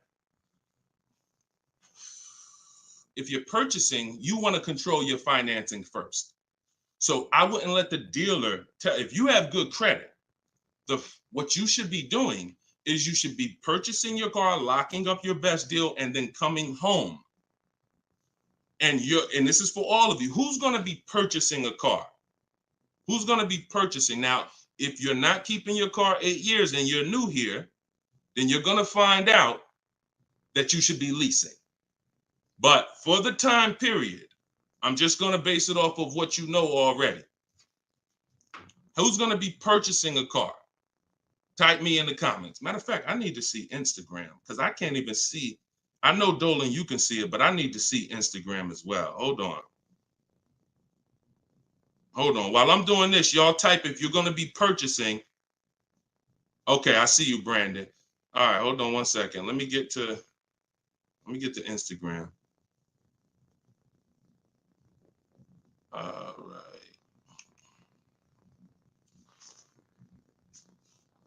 Hold on, give me 1 second. All right, I can see Instagram now. Hold on.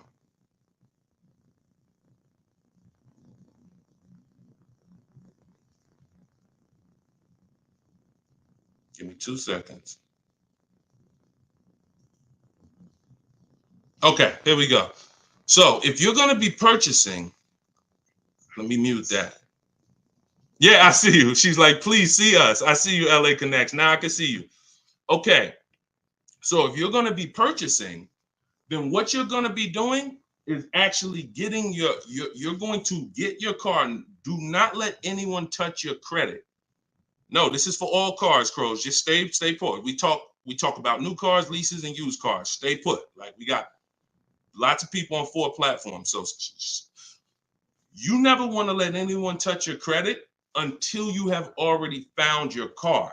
This is the mistake that you make because dealers are going to try to get you to commit to them. And when they try to get you to commit to them, you have to be sharp enough to know under no circumstances are you running my credit before you win the bid. Now, if you're doing it my way, you're not even in the dealer. But once you find your car, you are going to lock that car up. You're going to get a purchase order, a buyer's order. That's that long form receipt saying your information, the car, the price you paid for it, and you're going to take that home now. And that's when you are going to now go online or go to your bank or your credit union's online website, and you are going to now do hard inquiries and let all of these people access your credit so that they can bid for your interest, for your loan. So we want to guarantee we don't pay more than we could have in interest in our loan. So you're going to bring that home. You're not going to let the dealer be your first option for financing. Once you do this, I call this the bank bidding war. Experian lets you do this. The credit bureaus let you do this. And once you do this, you're going to now get multiple bids, go to online. You want to be on Google, online lenders, everybody you can actually get in touch with, and everyone who bids, who does loans, let them have a shot at it. If you do this within the 2 days that I'm teaching you to do it, it's going to weigh on your credit like one hard inquiry. You'll see all the banks listed, but the effects on your score will be the same as one hard inquiry. This is called rate shopping. So you come on, you let them access. Now, as soon as you get the best offer, that's when you are now going to call the dealer who you have the car locked up with. And that's when you're going to say, hey, I got this offer. Now, if you can beat it, I'll give you the business. Okay? That's how you do it. That's how you guarantee. And if you look at that process, it'll work every single time. And your goal is to make sure you never leave any money on the table with a lender. And if you do that with a dealership first, you're going to leave money on the lender and on the table. And you're at their mercy. That's the bank bidding war. All right. Go ahead, shoot, and feel free to ask any follow-up questions. Go ahead, Dolan, shoot the next one up. This one's from Instagram. How do I get out of negative equity? There's 3 ways. 2 of them lead to a car, 1 of them don't. First is you do an equity assessment. The equity assessment is when you call the bank, find out your payoff. Once you get your payoff, you're going to go to, this will take you 20 to 25 minutes to do. Everybody who has negative equity, focus on this right now. You're going to go to CarMax.com, Driveway, Carvana, Kelly's Blue Book Instant Cash Offer. Do not use KellyBlueBook.com. Kelly Blue Book Instant Cash Offer. Our cars are only worth what someone's willing to cut us a check for. That's all they're worth. So these companies I'm giving you make you a cash offer. That's what we want. Kelly'sBlueBook.com. Instant cash offer. Car Guru, sell my car, and Auto Nation, sell my car. That's going to get you 6 offers. Now your best route to go is whatever your negative equity is based on those offers. If you can pay the difference, that's where you want to go. If your best offer is 21, but you owe 23, you want to pay that $2,000 and get out that car. Because the second route I'm about to tell you is going to give you a greater amount of negative equity. And then when you go to do this, you're going to see that you have less control. So your second route, if you can't pay the difference, is you must get the car from the dealer who actually you're buying the car from. You must give them your old car because you need them to wrap your loan. You need them to wrap that negative equity into your new car deal because you can't pay the difference. And 9 times out of 10, the car is not going to be worth to that dealer what it's worth to CarMax or Driveway or Carvana or one of these online bidders. So you'll find that your highest offer from the online bidders might be 21. Your highest offer from the dealer you're going to get your car from might be 19 because it's not worth that to them. So that's why I say plan A is pay the difference. Plan B is if you can't, you have to get your car from that dealer and ask them what to assess your car and see what it's worth to them because you need them to build it in. Now, if your negative equity is too much, if you have too much negative equity, then you're going to have a problem getting out because you're going to have you're going to mess up the loan to value ratio. You can't move 15 grand over on top of a $30,000 car and expect the bank to approve it. They're going to require you to put money, in which case you got to stay in that car. You either got to put the money down to get out, and or you got to stay in that car and pay down that balance. Those are the only 2 ways. And the cause of negative equity is you don't understand leasing. 9 times out of 10, I've been doing this since 2006. 90% of you who have negative equity, the cause is you don't understand leasing. In the next 2 days, I'm going to do a leasing versus buying class on this show. So make sure you are tapped in so that you can understand how much not understanding leasing has cost you already, and you can stop listening to this bad advice about leasing. Okay? All right, y'all. Listen, I'm not seeing the shares. I'm going to be honest with y'all. Y'all know I keep it straight. I'm a straight shooter. I'm a straight shooter. We live right now, and we talking about financial information that no one in this world is talking to you about at this particular time. It's not 20 Deshone the Auto Advisors out there. Tag somebody, invite somebody. Don't be selfish, okay? That's the problem. What got us into this problem is selfish car dealers. So if we're going to solve this problem and help people, we need to all participate, and we need to be inviting people to the show so that our friends a year from now don't come to you and be like, damn, man, I got this horrible car deal, man. And now you know that you were sitting on this show talking about how to get your great car deal, but you're not telling friends. So shout out to the sharers. I appreciate y'all. All right, go ahead. Shoot the next question up, Dolan. I see you, LA Connects. Appreciate you. Let's go. When I see leases advertised on TV or radio, why do they always have thousands do a signing? Well, this is a similar question. All right, Steve Phillips asked a question from TikTok, and then I see Dreamer asks about advertised leases that she sees that always require thousands down. So you always tell people how to customize your lease. You do not go into a dealer. If you first of all, we only go into a dealer to test drive. If you're shopping for a new car or a lease, you should only be in the dealer for 20 to 30 minutes, and your only purpose to be there is to test drive or to pick up your car because they won the bid. This is what I teach. This is all in my book, Cars from Home, 7 Steps to Saving Time, Money, and Avoiding Dealers. You can get your copy for 75% off. In my TikTok bio, in my Instagram bio, it's a 7-step system for leasing, purchasing, new cars, used cars, everything. But part of this particular way, we shop. Shopping is not buying. And what the car business has taught you to do is mix the two into one. You go shopping to decide what you want. That's the purpose of shopping, y'all, to decide what you want. Deciding what you want is test driving, making sure your kids can fit in the car, making sure it has enough room, making sure it feels good. Once you decide what you want, now you're coming home and you are emailing them through their website, and you're going to request your offer. So you are not going to say, work me up a lease, Mr. Car Dealer. If you say work me up a lease, they're going to work you up a lease based on probably a couple thousand down, probably leave out the tax and the fees, and you're going to deal with that nightmare of traditional car shopping. You are always going to request your leases with no money down, zero. Now, I want y'all to remember this. We do not want to use this term anymore, down payment. We want to start using, remember this, and I want y'all to write it after I tell it to you. Total out of pocket. Total out of pocket. Or you could put TOP.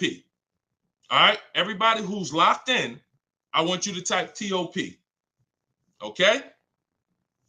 Type TOP. I want to see the people that are locked in. If you've been in my master classes, we're about action here. We're not about casual nothing. No one's fighting for your money if you're not. You're not going to casually save $5,000, $10,000 and avoid this if you're not locked in. Okay, type TOP. I see you, Dreamer. I see you, Daryl. I see you, Brittany. All right, I see you, Jay Buggs. All right, I see you, Patrice. I see you, Instagram. All right, Instagram and TikTok locked in. I don't see Facebook and YouTube locked in. I'm just telling y'all. I'm gonna start calling some of you out, because you're not gonna win if you're not locked in. This is big money, and there's a $1 billion industry that is depending on you staying stuck in the old way you buy cars. So TOP, I see you. That's the term. No longer do you say down payment when you're talking to dealers. I see you, LaDonna. Way to represent Facebook. You are gonna say total out of pocket, because total out of pocket means, Mr. Dealer, this is the total amount I'm giving you. Down payment can be mixed up. Down payment can mean, $2,000 down plus tax. $2,000. No, it's different than out the door. More, that's a different term. There is a place for out the door price, but in this particular case, we are using total out of pocket when we are contacting dealers to request our offers. First payment is the only thing we are putting out of pocket when we're getting lease offers. So it does not mean we're not going to add additional money later, but it does mean for the offers that we're going to look at, I need my first month's payment out of pocket, and then you give me your offer. What that allows us to do is divide that monthly payment into the MSRP of the car and get that formula that I was talking about 10 minutes ago, that 1% formula, that 1.2%, that 1.5%. You can only work this with first month payment out of pocket. So we dictate how we want the quotes. And if somebody says, hey, 2,000 down, you're still going to come back to them and say, hey, please resubmit the quote to me with only first month's payment total out of pocket. See, car dealers, we understand those terms. We know what total out of pocket means, but what we're depending on is that you don't understand what that means. The 80% of dealers are depending on the fact you don't understand what total out of pocket means, and they can just flip it up on you. So that's what we do. It's not about advertisements. Let me show y'all something before we move to the next question. Get the next question ready, Dolan. I'm going to show you a deal that somebody in the Cars from Home library made, somebody who uses my stuff. Don't shoot it up yet. Not yet, Dolan. Hold on. This is Charles. Charles got a Hyundai Palisade. $48,000 vehicle, $48,595. We always request our quotes with 12,000 miles per year, always. If you're going to do, Deshone, I do 18,000. Then you're going to adjust your mileage after you find your best deal. You're not going to do quotes for 18,000, always with 12.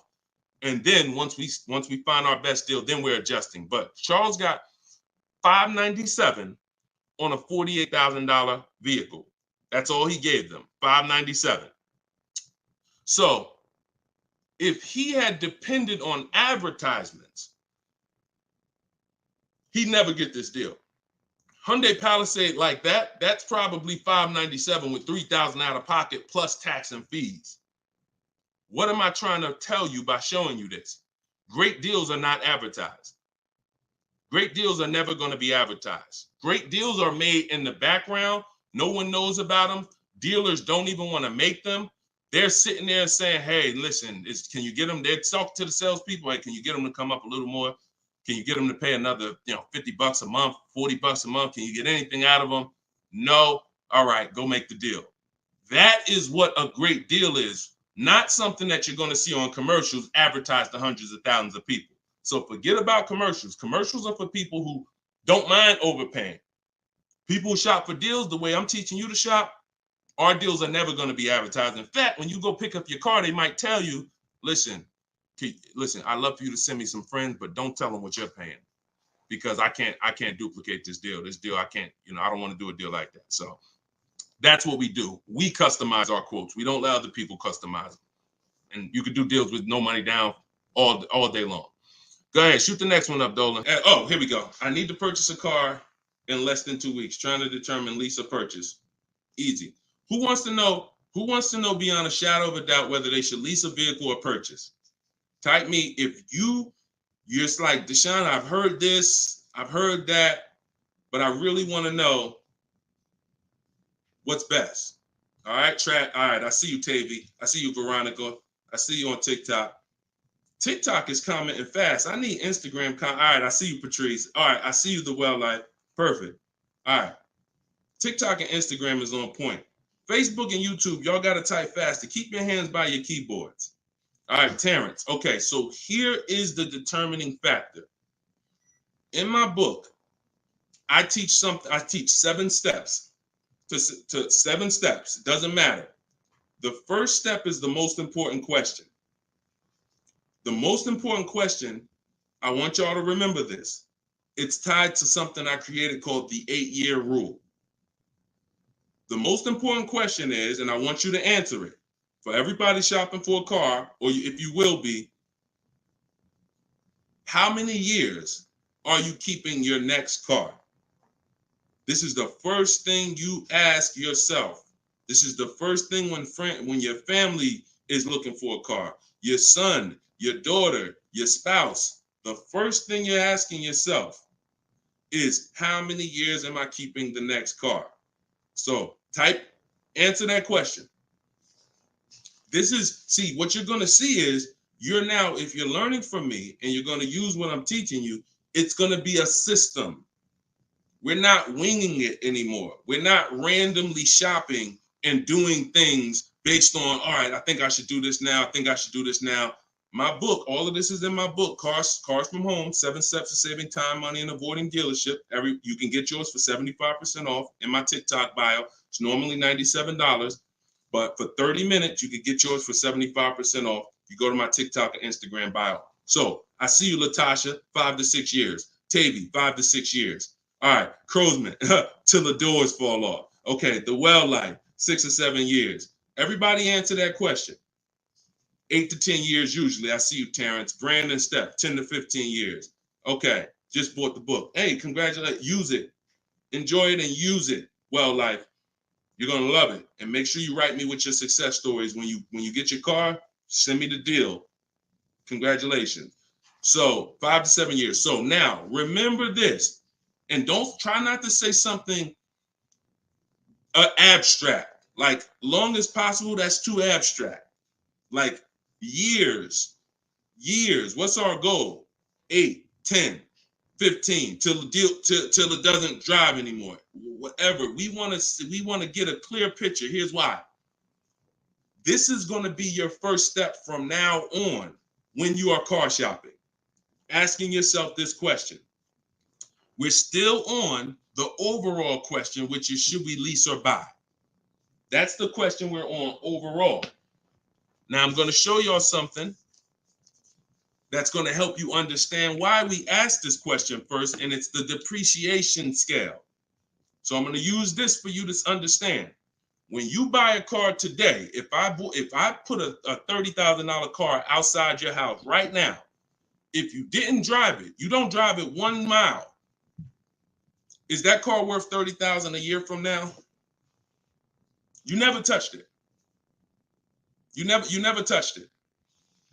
Is that car worth $30,000 a year from now? Exactly, Dominic. No. Okay, Veronica. No. Okay, Crowsman. No.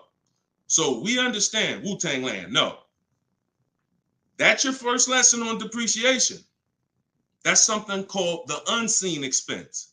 This is the expense most people are not trained to see.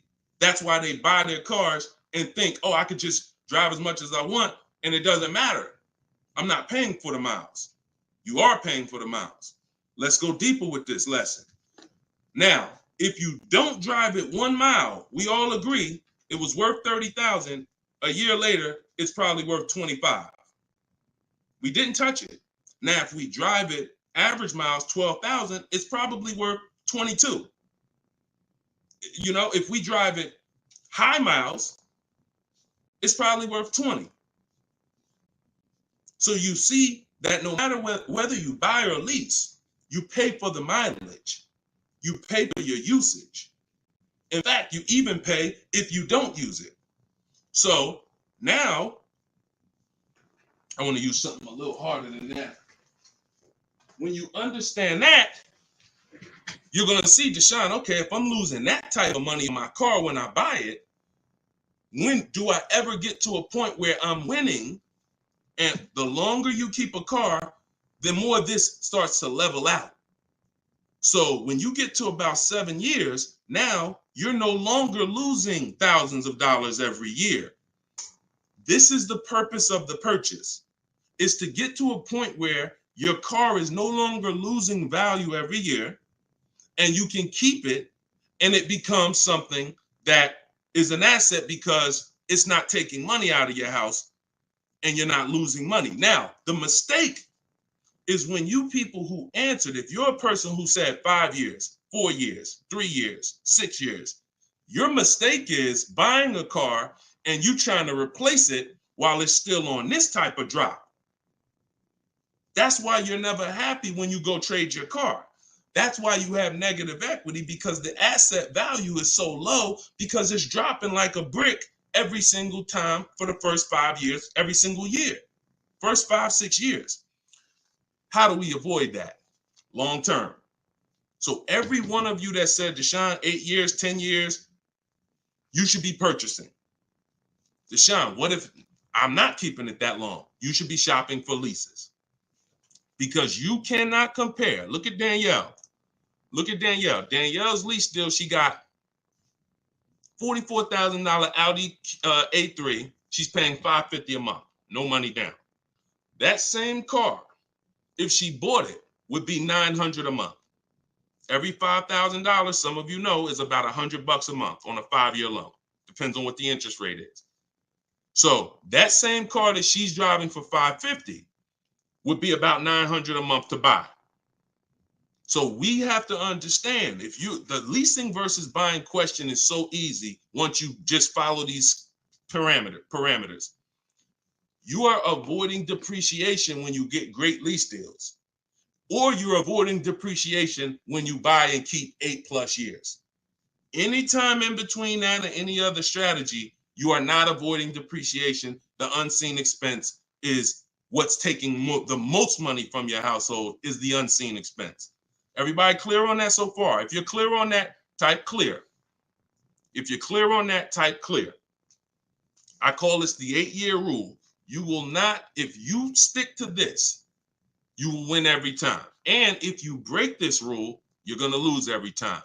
See, I can't help you get a great deal if you bought when you should have leased. Think about Danielle's deal that I just told y'all about. $550 a month on an Audi A3.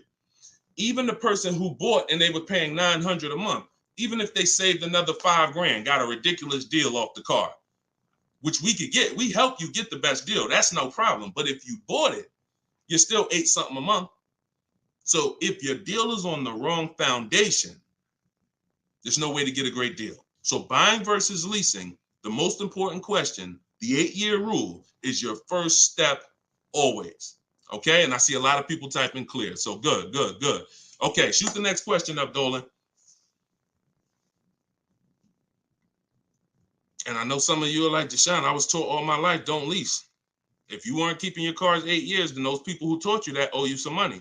They're not going to give it to you, but unfortunately, they have cost you money. I followed your process and leased 2 cars. Your approach is easy and very transparent. This is Instagram. I appreciate this. The dealerships could not hide. Appreciate you. Come on. See, that's how I want every one of you talking. That's how I want every one of you talking. We're no longer negotiating to get our best deals. We are sorting and letting people come to us. It's oil and water. You got to complete. Why do you think I represent Unlearn, Relearn?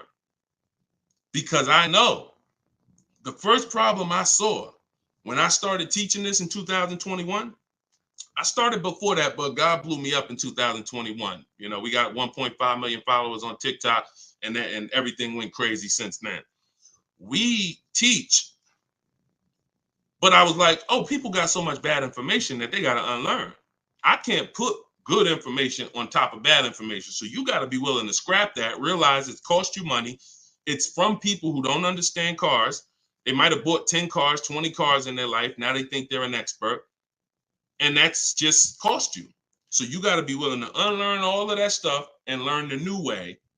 And that's what we do here. So I'm glad. Enjoy. I'm so glad you're empowered, Coach Booker T. You're empowered. And that's what I want for everybody. Go ahead, shoot the next one up, Dolan. I have a Jag and need to downsize. All right, we'll get to you. I see you on TikTok. I have a Jag and need to downsize. Thank you, Brandon. Appreciate all the gifts on TikTok. Could y'all keep running the screen, the likes up, tapping the screen? If you're spending time with us and you're going to spend a couple minutes with us, can y'all just every couple minutes just tap the screen, keep shooting those likes up? We get TikTok's attention. We let them know we talking about things over here that more people need to hear. So appreciate all of you.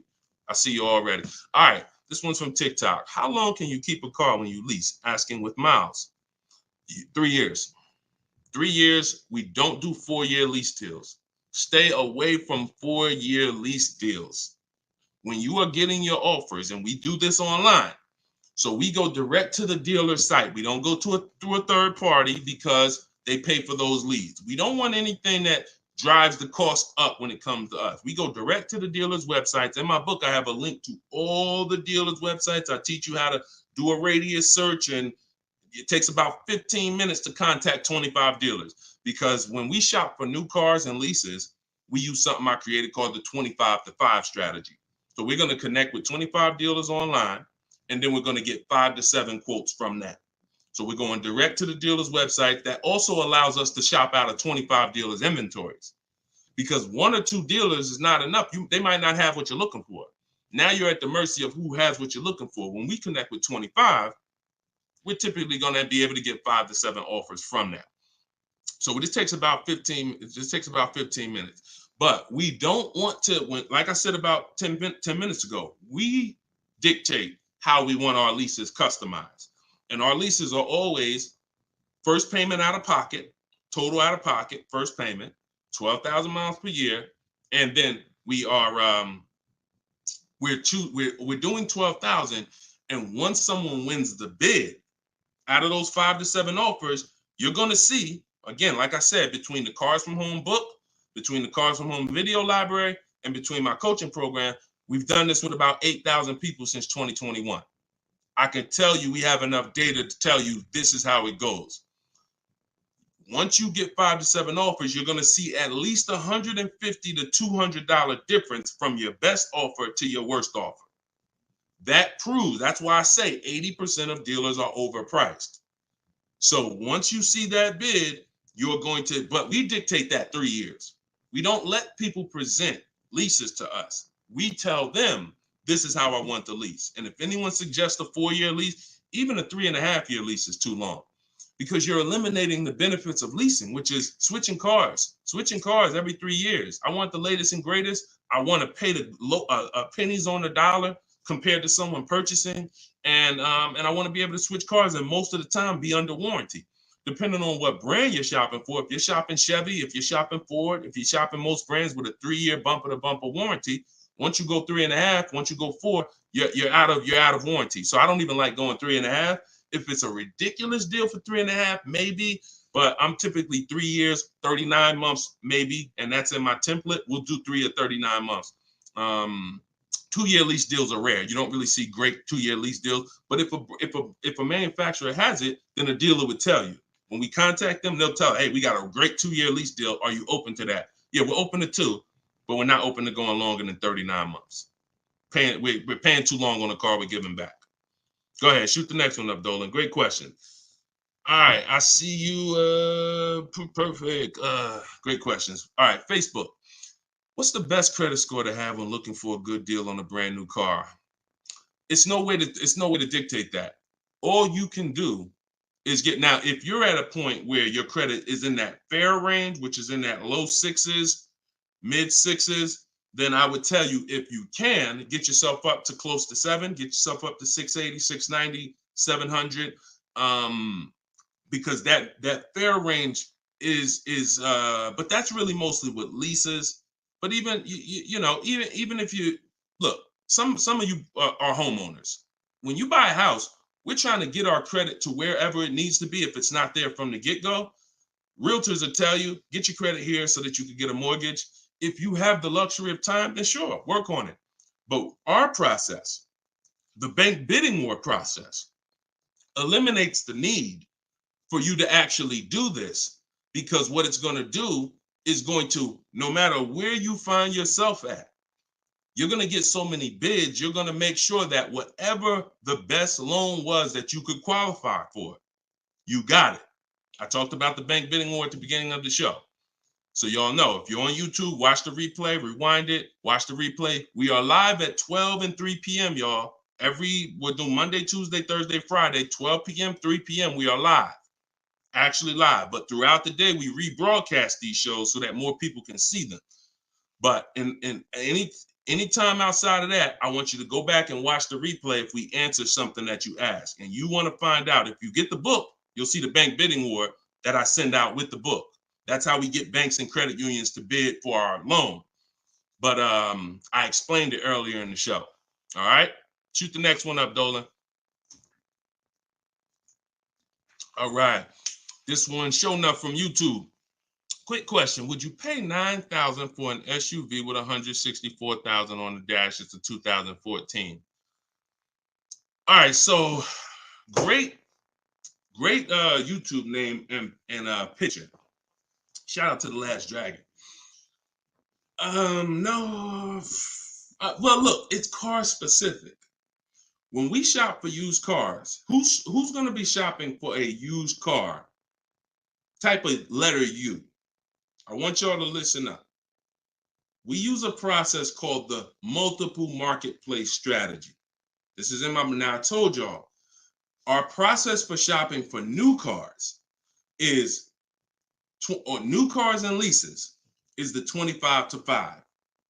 Our process for shopping for used cars is the multiple marketplace strategy, because we want to be on every marketplace that has a car. And there's 8 of them: Driveway, Carvana, CarMax, Carfax.com, Car Gurus, AutoNation, Cars.com, eBay Motors, and I'm missing one. These all have different inventory. Now, some of the inventory is the same. I've seen times where you go on you go on Auto Trader, and the price hasn't been updated, but you go on Car Gurus and the price has been updated. So there's a car for 36. Same car on Auto Traders is 34. So you must be on all marketplaces. But then there's a process that we use to sort down to get a quality car. First thing we're going to do is, if you are aiming for a car, you need to do a longevity check and a reliability check. This takes 5 minutes. We type in the year, make, model into Google, reliability, and we skim those first couple articles. If you see a bunch of stuff that says questionable reliability, 7 out of 10, 6.5 out of 10, that's enough to eliminate the car, in my opinion. After you type in reliability, and look, my whole process for shopping takes 60 to 90 minutes. So everything I'm telling you to do are 5-minute things, 20-minute things, 15-minute things. We do this right from home. That's why the book is called Cars from Home, 7 Steps to Saving Time, Money, and Avoiding Dealerships. So now, once you do reliability, now you're going to do longevity. Longevity is going to tell you what the data says about that car long term.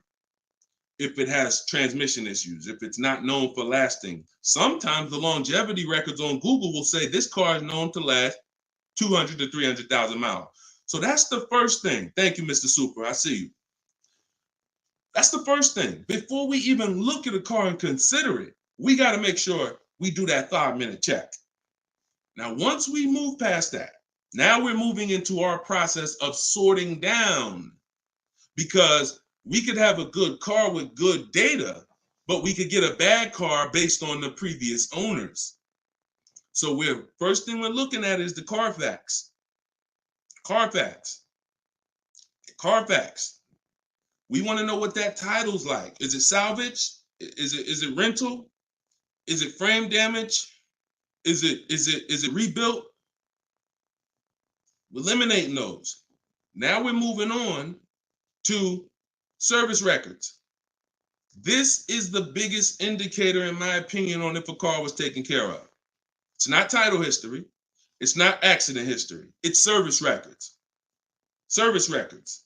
So if I see a car and I see that the service has been done year by year, whether it's a one owner, and I can see every couple thousand miles, service. Great indicator.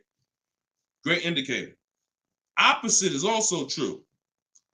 Hold on, Darryl, it's in my TikTok bio. You won't leave the broadcast. He said, how do I get the book? Go to my TikTok bio, click that link. You'll see a link for 75% off for 30 minutes. Grab your copy. It'll be in your inbox in a couple minutes.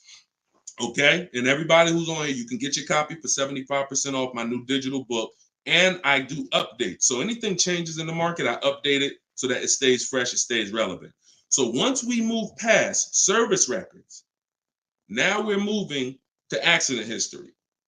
Now, all accidents aren't created equal. If you see an accident and it says airbags deployed, that's a deal breaker for me. If you see an accident and it says vehicle towed, that's a deal breaker for me.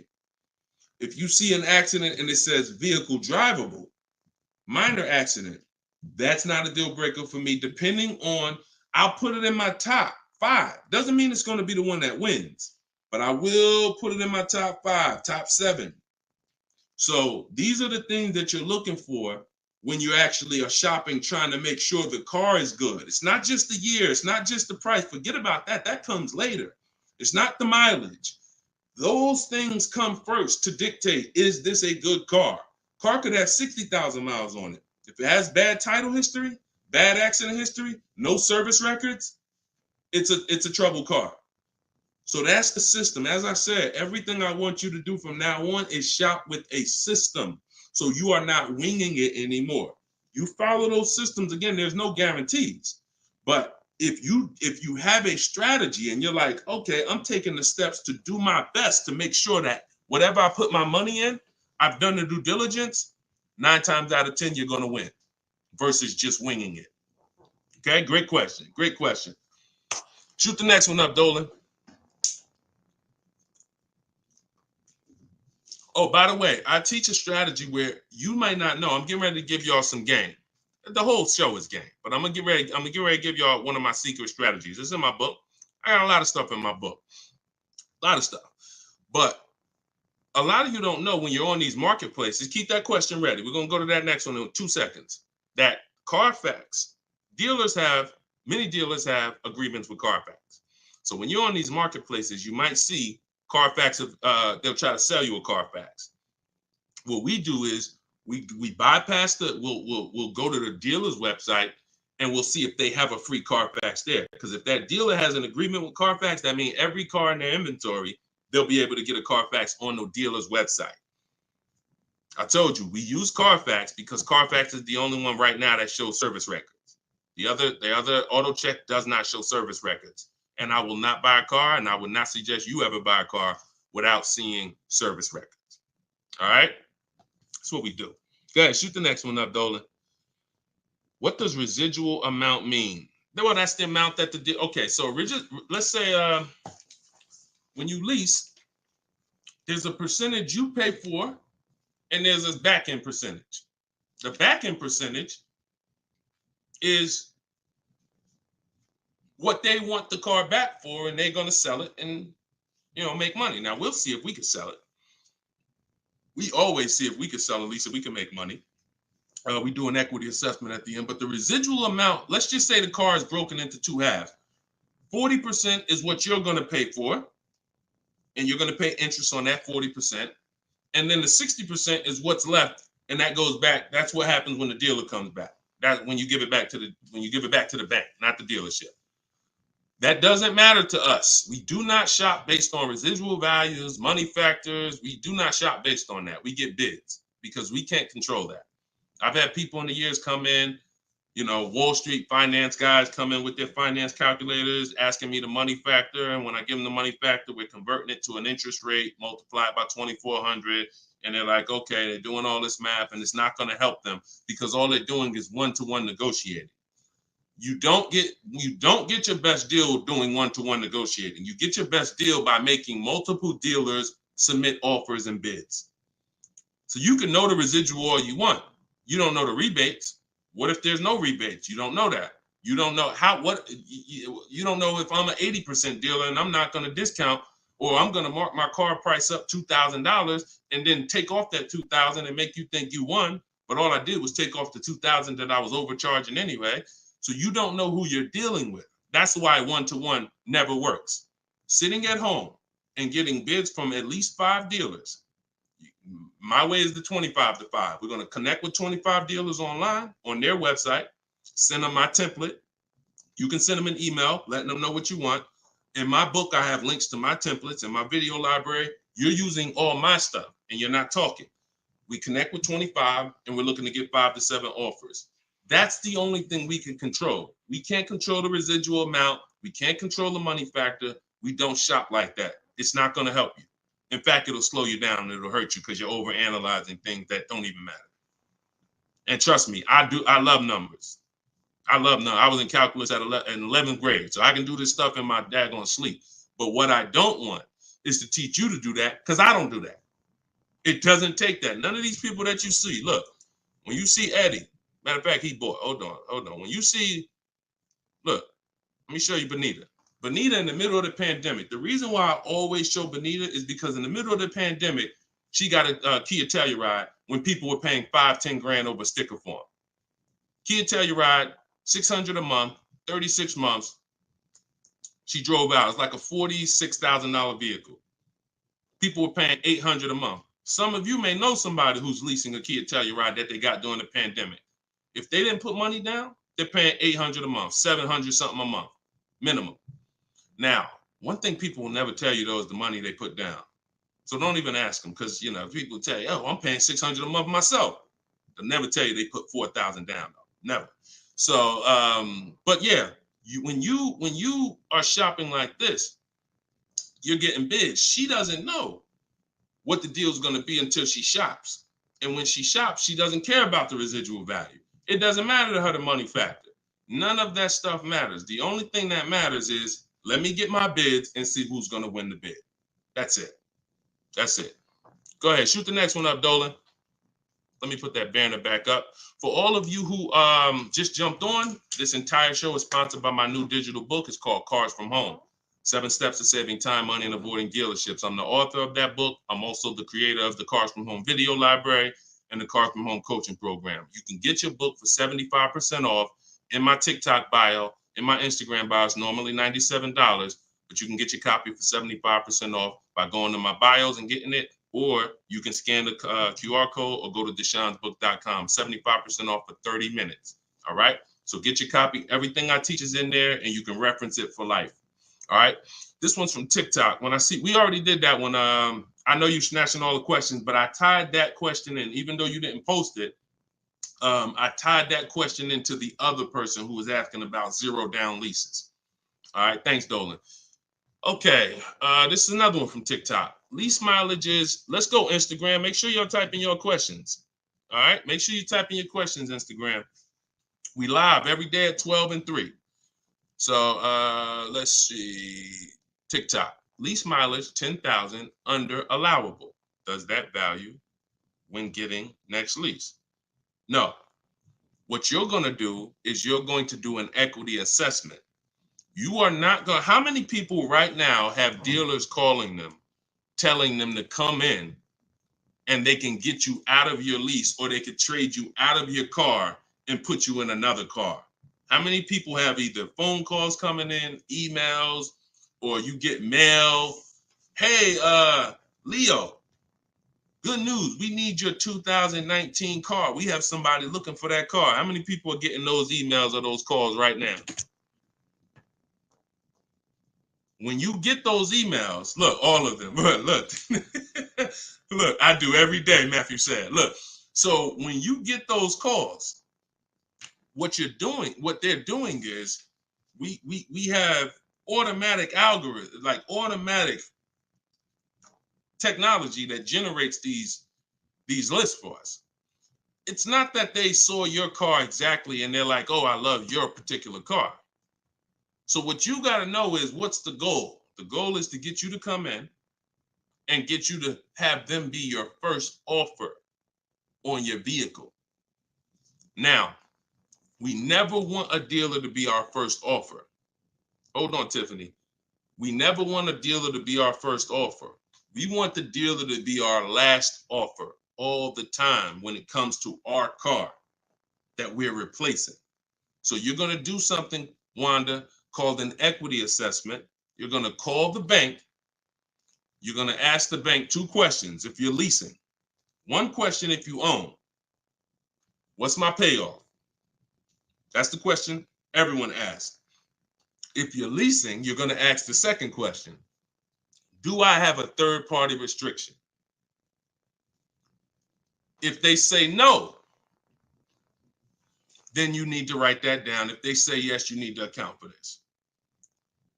Once you hang up that phone call, you're going to do this equity assessment, which is going on the 6 websites I mentioned earlier: CarMax, Driveway, Carvana, Kelly's Blue Book Instant Cash Offer, AutoNation, Sell My Car, and Car Guru, Sell My Car. Every one of those sites, if they ask you, if you have a loan, if you are leasing, when they ask you, is the car owned, finance, leased, you're going to put owned. Don't put lease, because it triggers something in their website.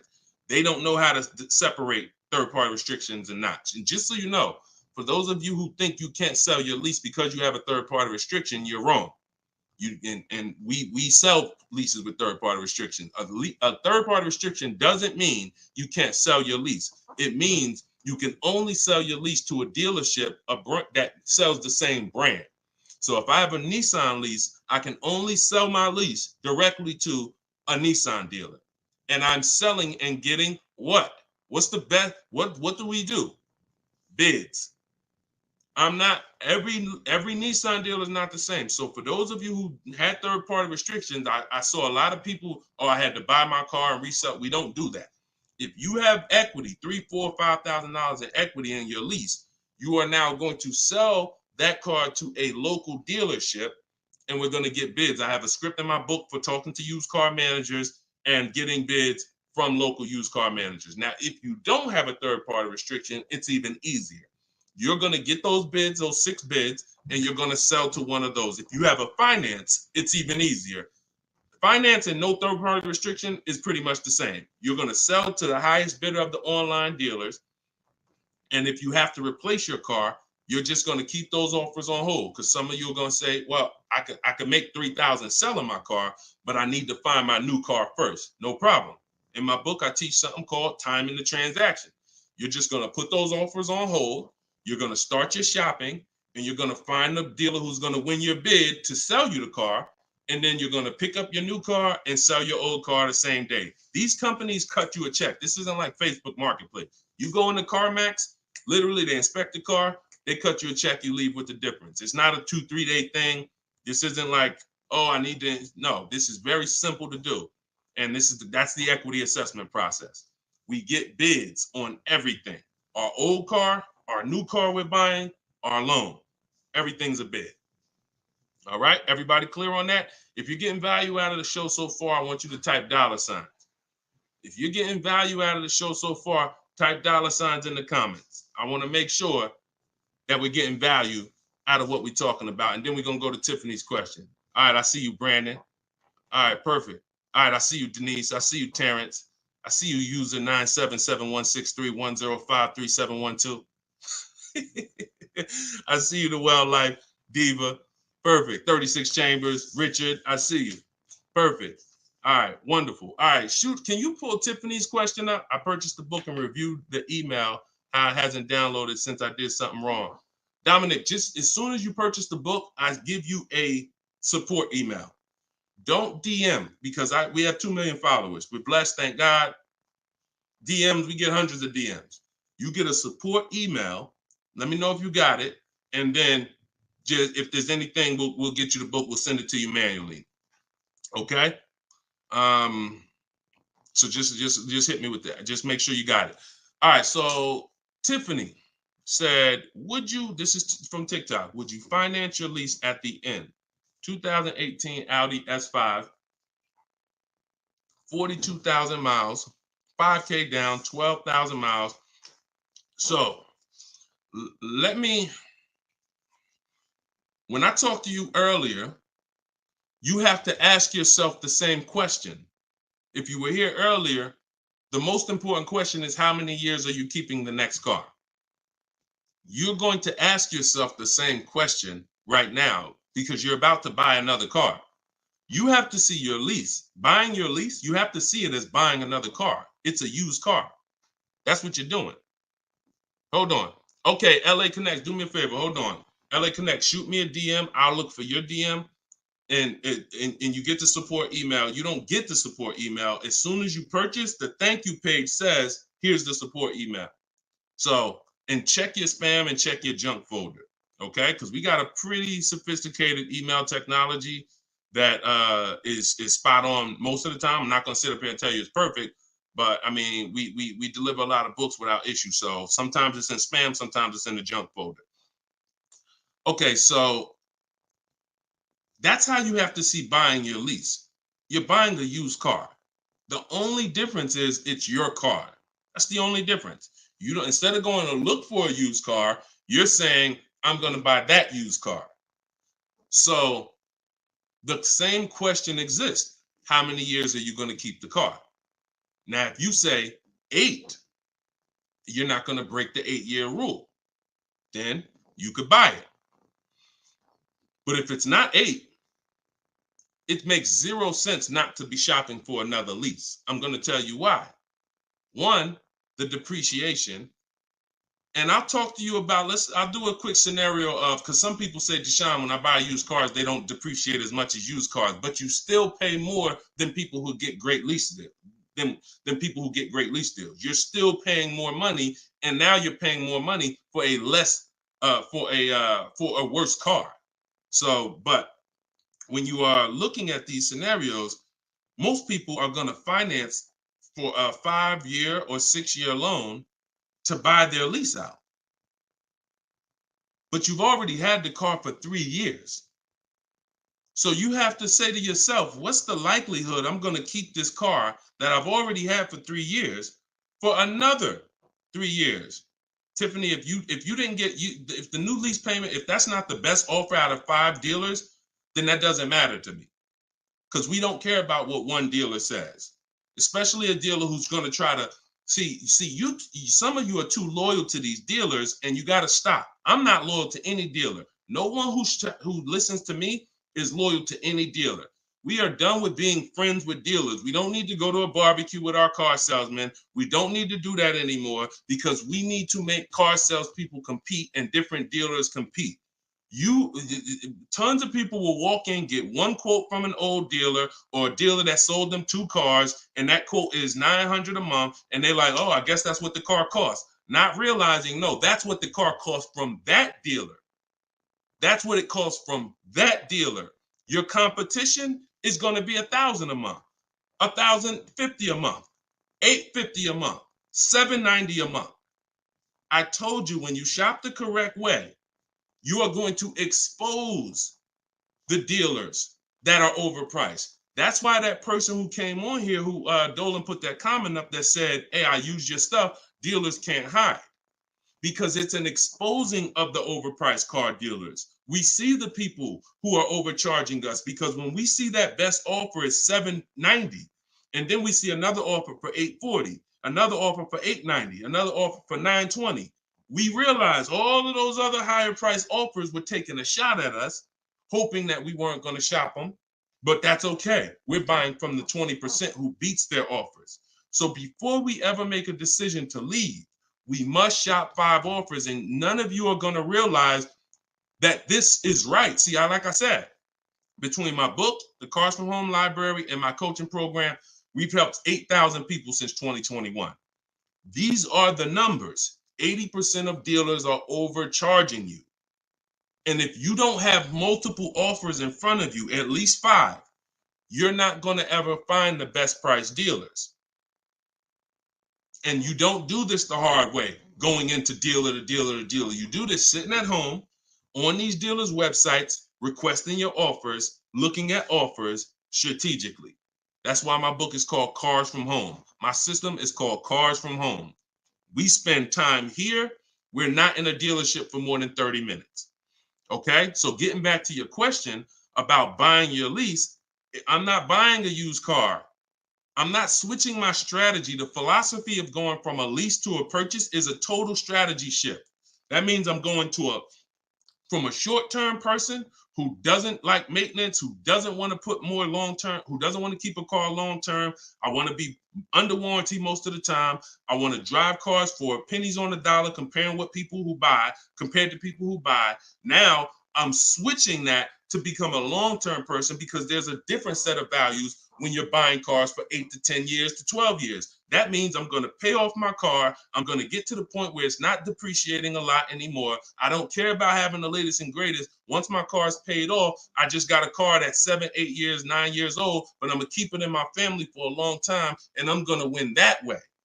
I'm going to win by having that car 10 years. The longer I keep it, the less I paid for it. If I keep a car 15 years, the less I paid for it. I keep it 12 years, the less I paid for it. So it's 2 sides of the spectrum. That's why when you buy your lease, you're going from one mindset to an entirely different mindset of buying a used car. So the best thing to do is just learn how to shop the way I'm teaching you to shop, so that you can get great lease deals. They are out here. I showed you Bonita. Bonita got a great lease deal middle of the pandemic. Middle of the pandemic, when there was blood in the street, people coming out of car dealerships with axes in their head. That's how much they overpaid. That's how much they overcharged. They are 10,000 over sticker, 8,000 over sticker. Bonita's taking deals down. We've been doing this, but the only way you're going to get great deals is to stop shopping the way they want you to shop, and start shopping the way you should shop, which is being in control, making people bid for your business. And you're going to get entirely different results. You're going to realize, dang, these dealers been overcharging me. That's perfect. That's perfect. All right, go ahead, Dolan. Shoot the next one up. We got a couple more minutes. Try to get through as many as possible. All right, this one's from Instagram. I'm reaching out to dealers. Point. I'm ready to compare price. I don't know what to say. You don't talk.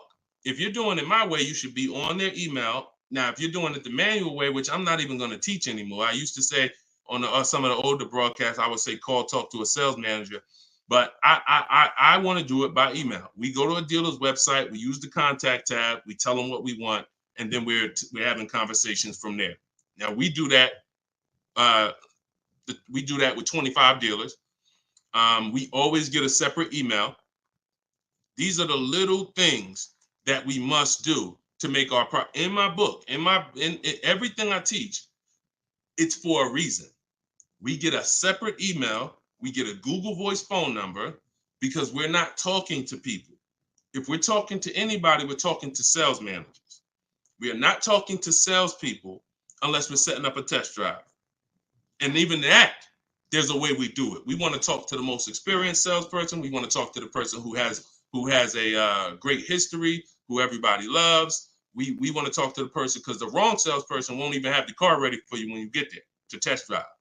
New salesperson just started, he over there, thinking about how he'll just, so we got to even act for the right salesperson to set up a test drive. But we're not talking. See, when you're not talking, you can stay out of emotion. Even the first time you use my stuff and you start using my scripts and my templates, you're still going to be a little emotional, unless you're just, some of you have a very like stoic personality. Some of you have a very, whether it's military or whether it's just your natural personality, you don't get emotionally involved. This is what you need to be. And some of you who are emotional, you're going to see there's no reason for me to be emotional anymore using this. I'm at home, I'm in control, I'm making people bid, and I'm not talking to people where they can get me emotional and I can say something that's going to hurt me or cost me money. So we are doing all of this online through their website, letting them know what we want, requesting our offers. And like I said, we do something called the 25-to-5 strategy, where we're connecting with 25 dealers online to get 5 quotes. That's how we shop for new cars and leases. Not used cars, new cars and leases. So you shouldn't be talking saying, I don't know what to say. You are reaching out to them. First thing we're going to do is let them know what we want. After we confirm the dealer has what we want, then we're going to request our quote and our offer. So that is what, and if you are shopping for a purchase, then we're requesting an all-in quote. We're requesting an or total, all fees, everything included. And if we're shopping for a lease, I talked about earlier how we get our lease quotes and how the format that we have when we're shopping for our lease quote. So my book is $24 if you get it at the 75% off. In that book is my scripts. In that book is my templates, where you fill in your information, you fill in the car you want, and I walk you through my entire process. I also have replies in there, because there's going to be things that they say. These are trained people you're dealing with. We deal with trained salespeople. So when you are reaching out to them, they're going to say things like, hey, when can you come in? Hey, okay, I'm handling my entire process from home. And then you always end with a question. All my scripts end with a question. You should always end your email with a question, not a statement. So if they say, hey, we only car shop, we only give quotes in person. Okay, well, no other dealer that I'm talking to has said that. Should I remove you from my list, or are you gonna present an offer? Always a question, because you bounce the ball back to them. So all of my scripts and my replies are in there. This is what, and there's, but you need to keep the conversation on your agenda. You're having a conversation online with these dealers. And that's why I say separate email, Google Voice number, dedicated, locked in. You don't want a bunch of car dealers' emails mixed in your personal email. That's not how we do it. That's going to mess you up. We do not do it like that. That'll confuse you. Now you're missing emails and all of that. Separate email. All right. Go ahead. Denise is asking, can you answer my question? I want to know if I have options. Can you find Denise's question from TikTok? Dolan? You see Denise's question? Give her a second. Thoughts on, while you do that, I'm going to enter this thoughts on leasing a Tesla. There's no price negotiation. There's no price negotiation. So there's no reason to get bids. You can't get bids on Tesla. Keep that up. I'm going to get to that right after this. This is a short answer. What you need to do when you're leasing a Tesla is total out of pocket, first month payment, 12,000 miles per year. Divide the monthly payment into the MSRP, like I said. And if it's over 1.5%, you're paying too much for a car you're giving back. So we still need to know if the lease deal's good. Doesn't matter.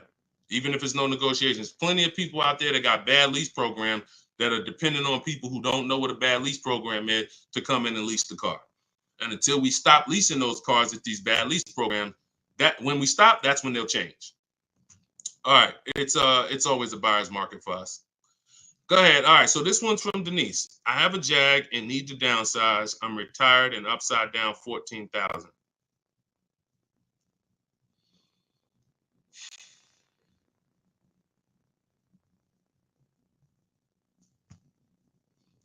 See, here's the bad part about negative equity.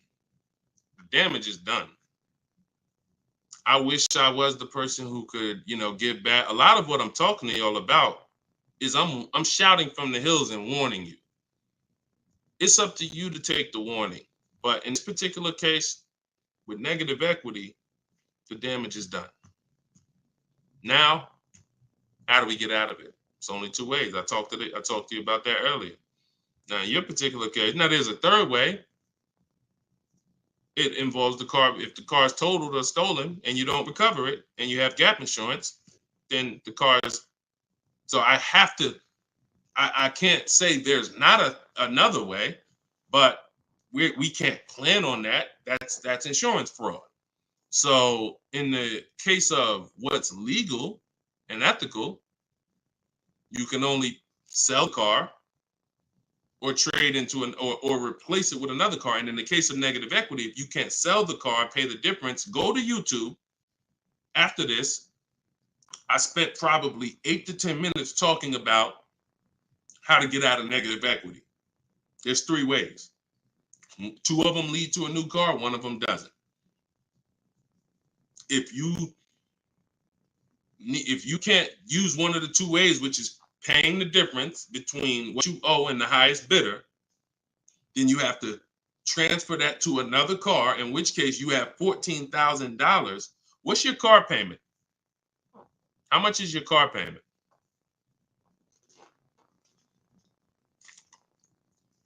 And if you need to downsize because you want a smaller car, okay, $769. If you need to downsize because what's the reason that you need to downsize? Is you need a lower payment, or you just need a smaller car? Lower payment or smaller car?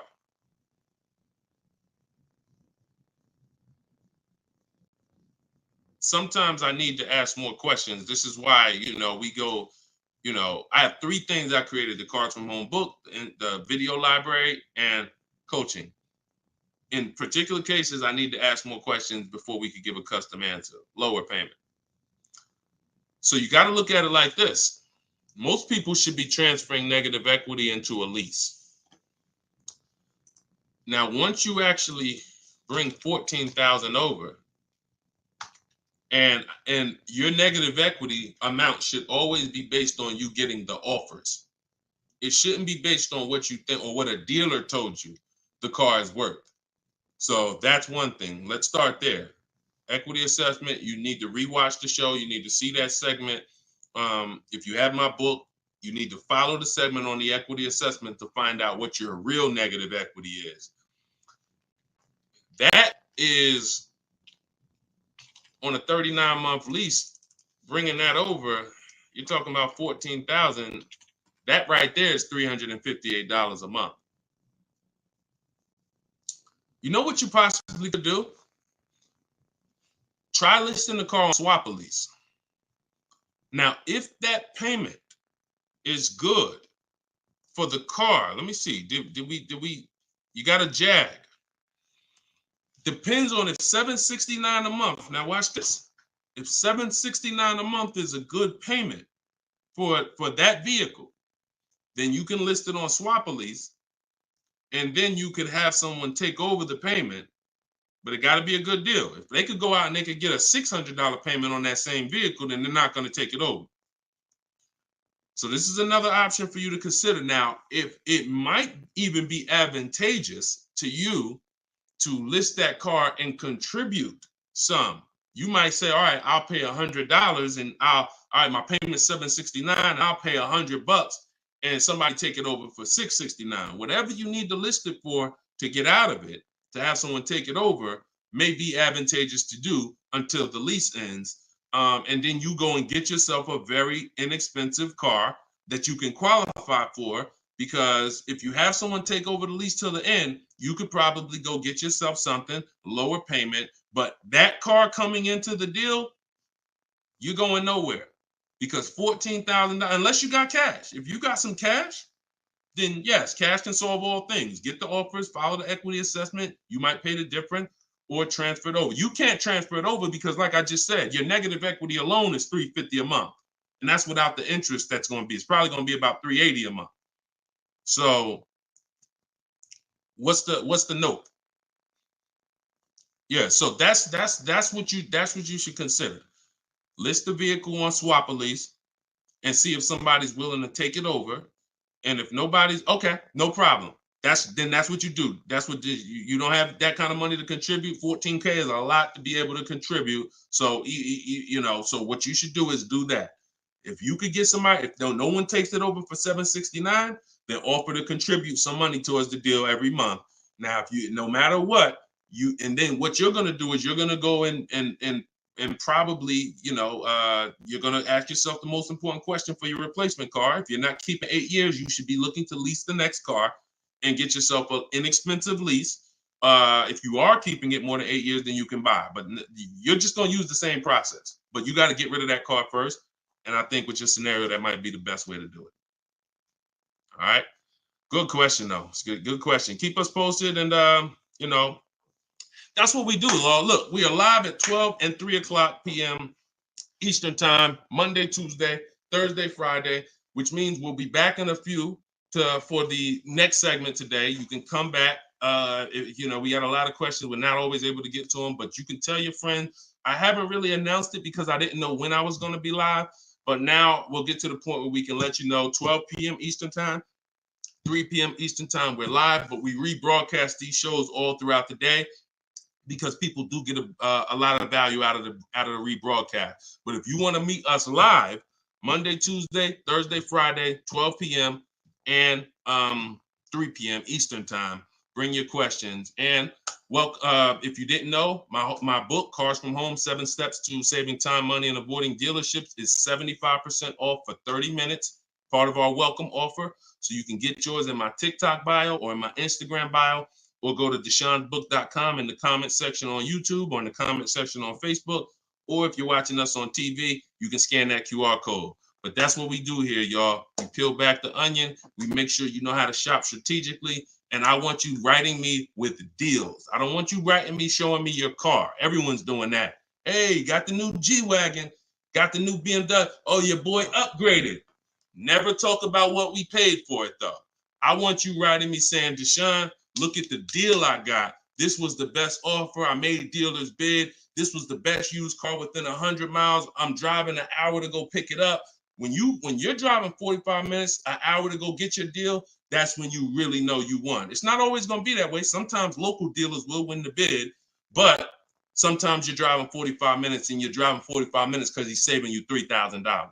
So that's what Cars from Home is about. That's what my book is about. You can get your copy instantly, 75% off for 30 minutes. And I'll see y'all on the next show. God bless.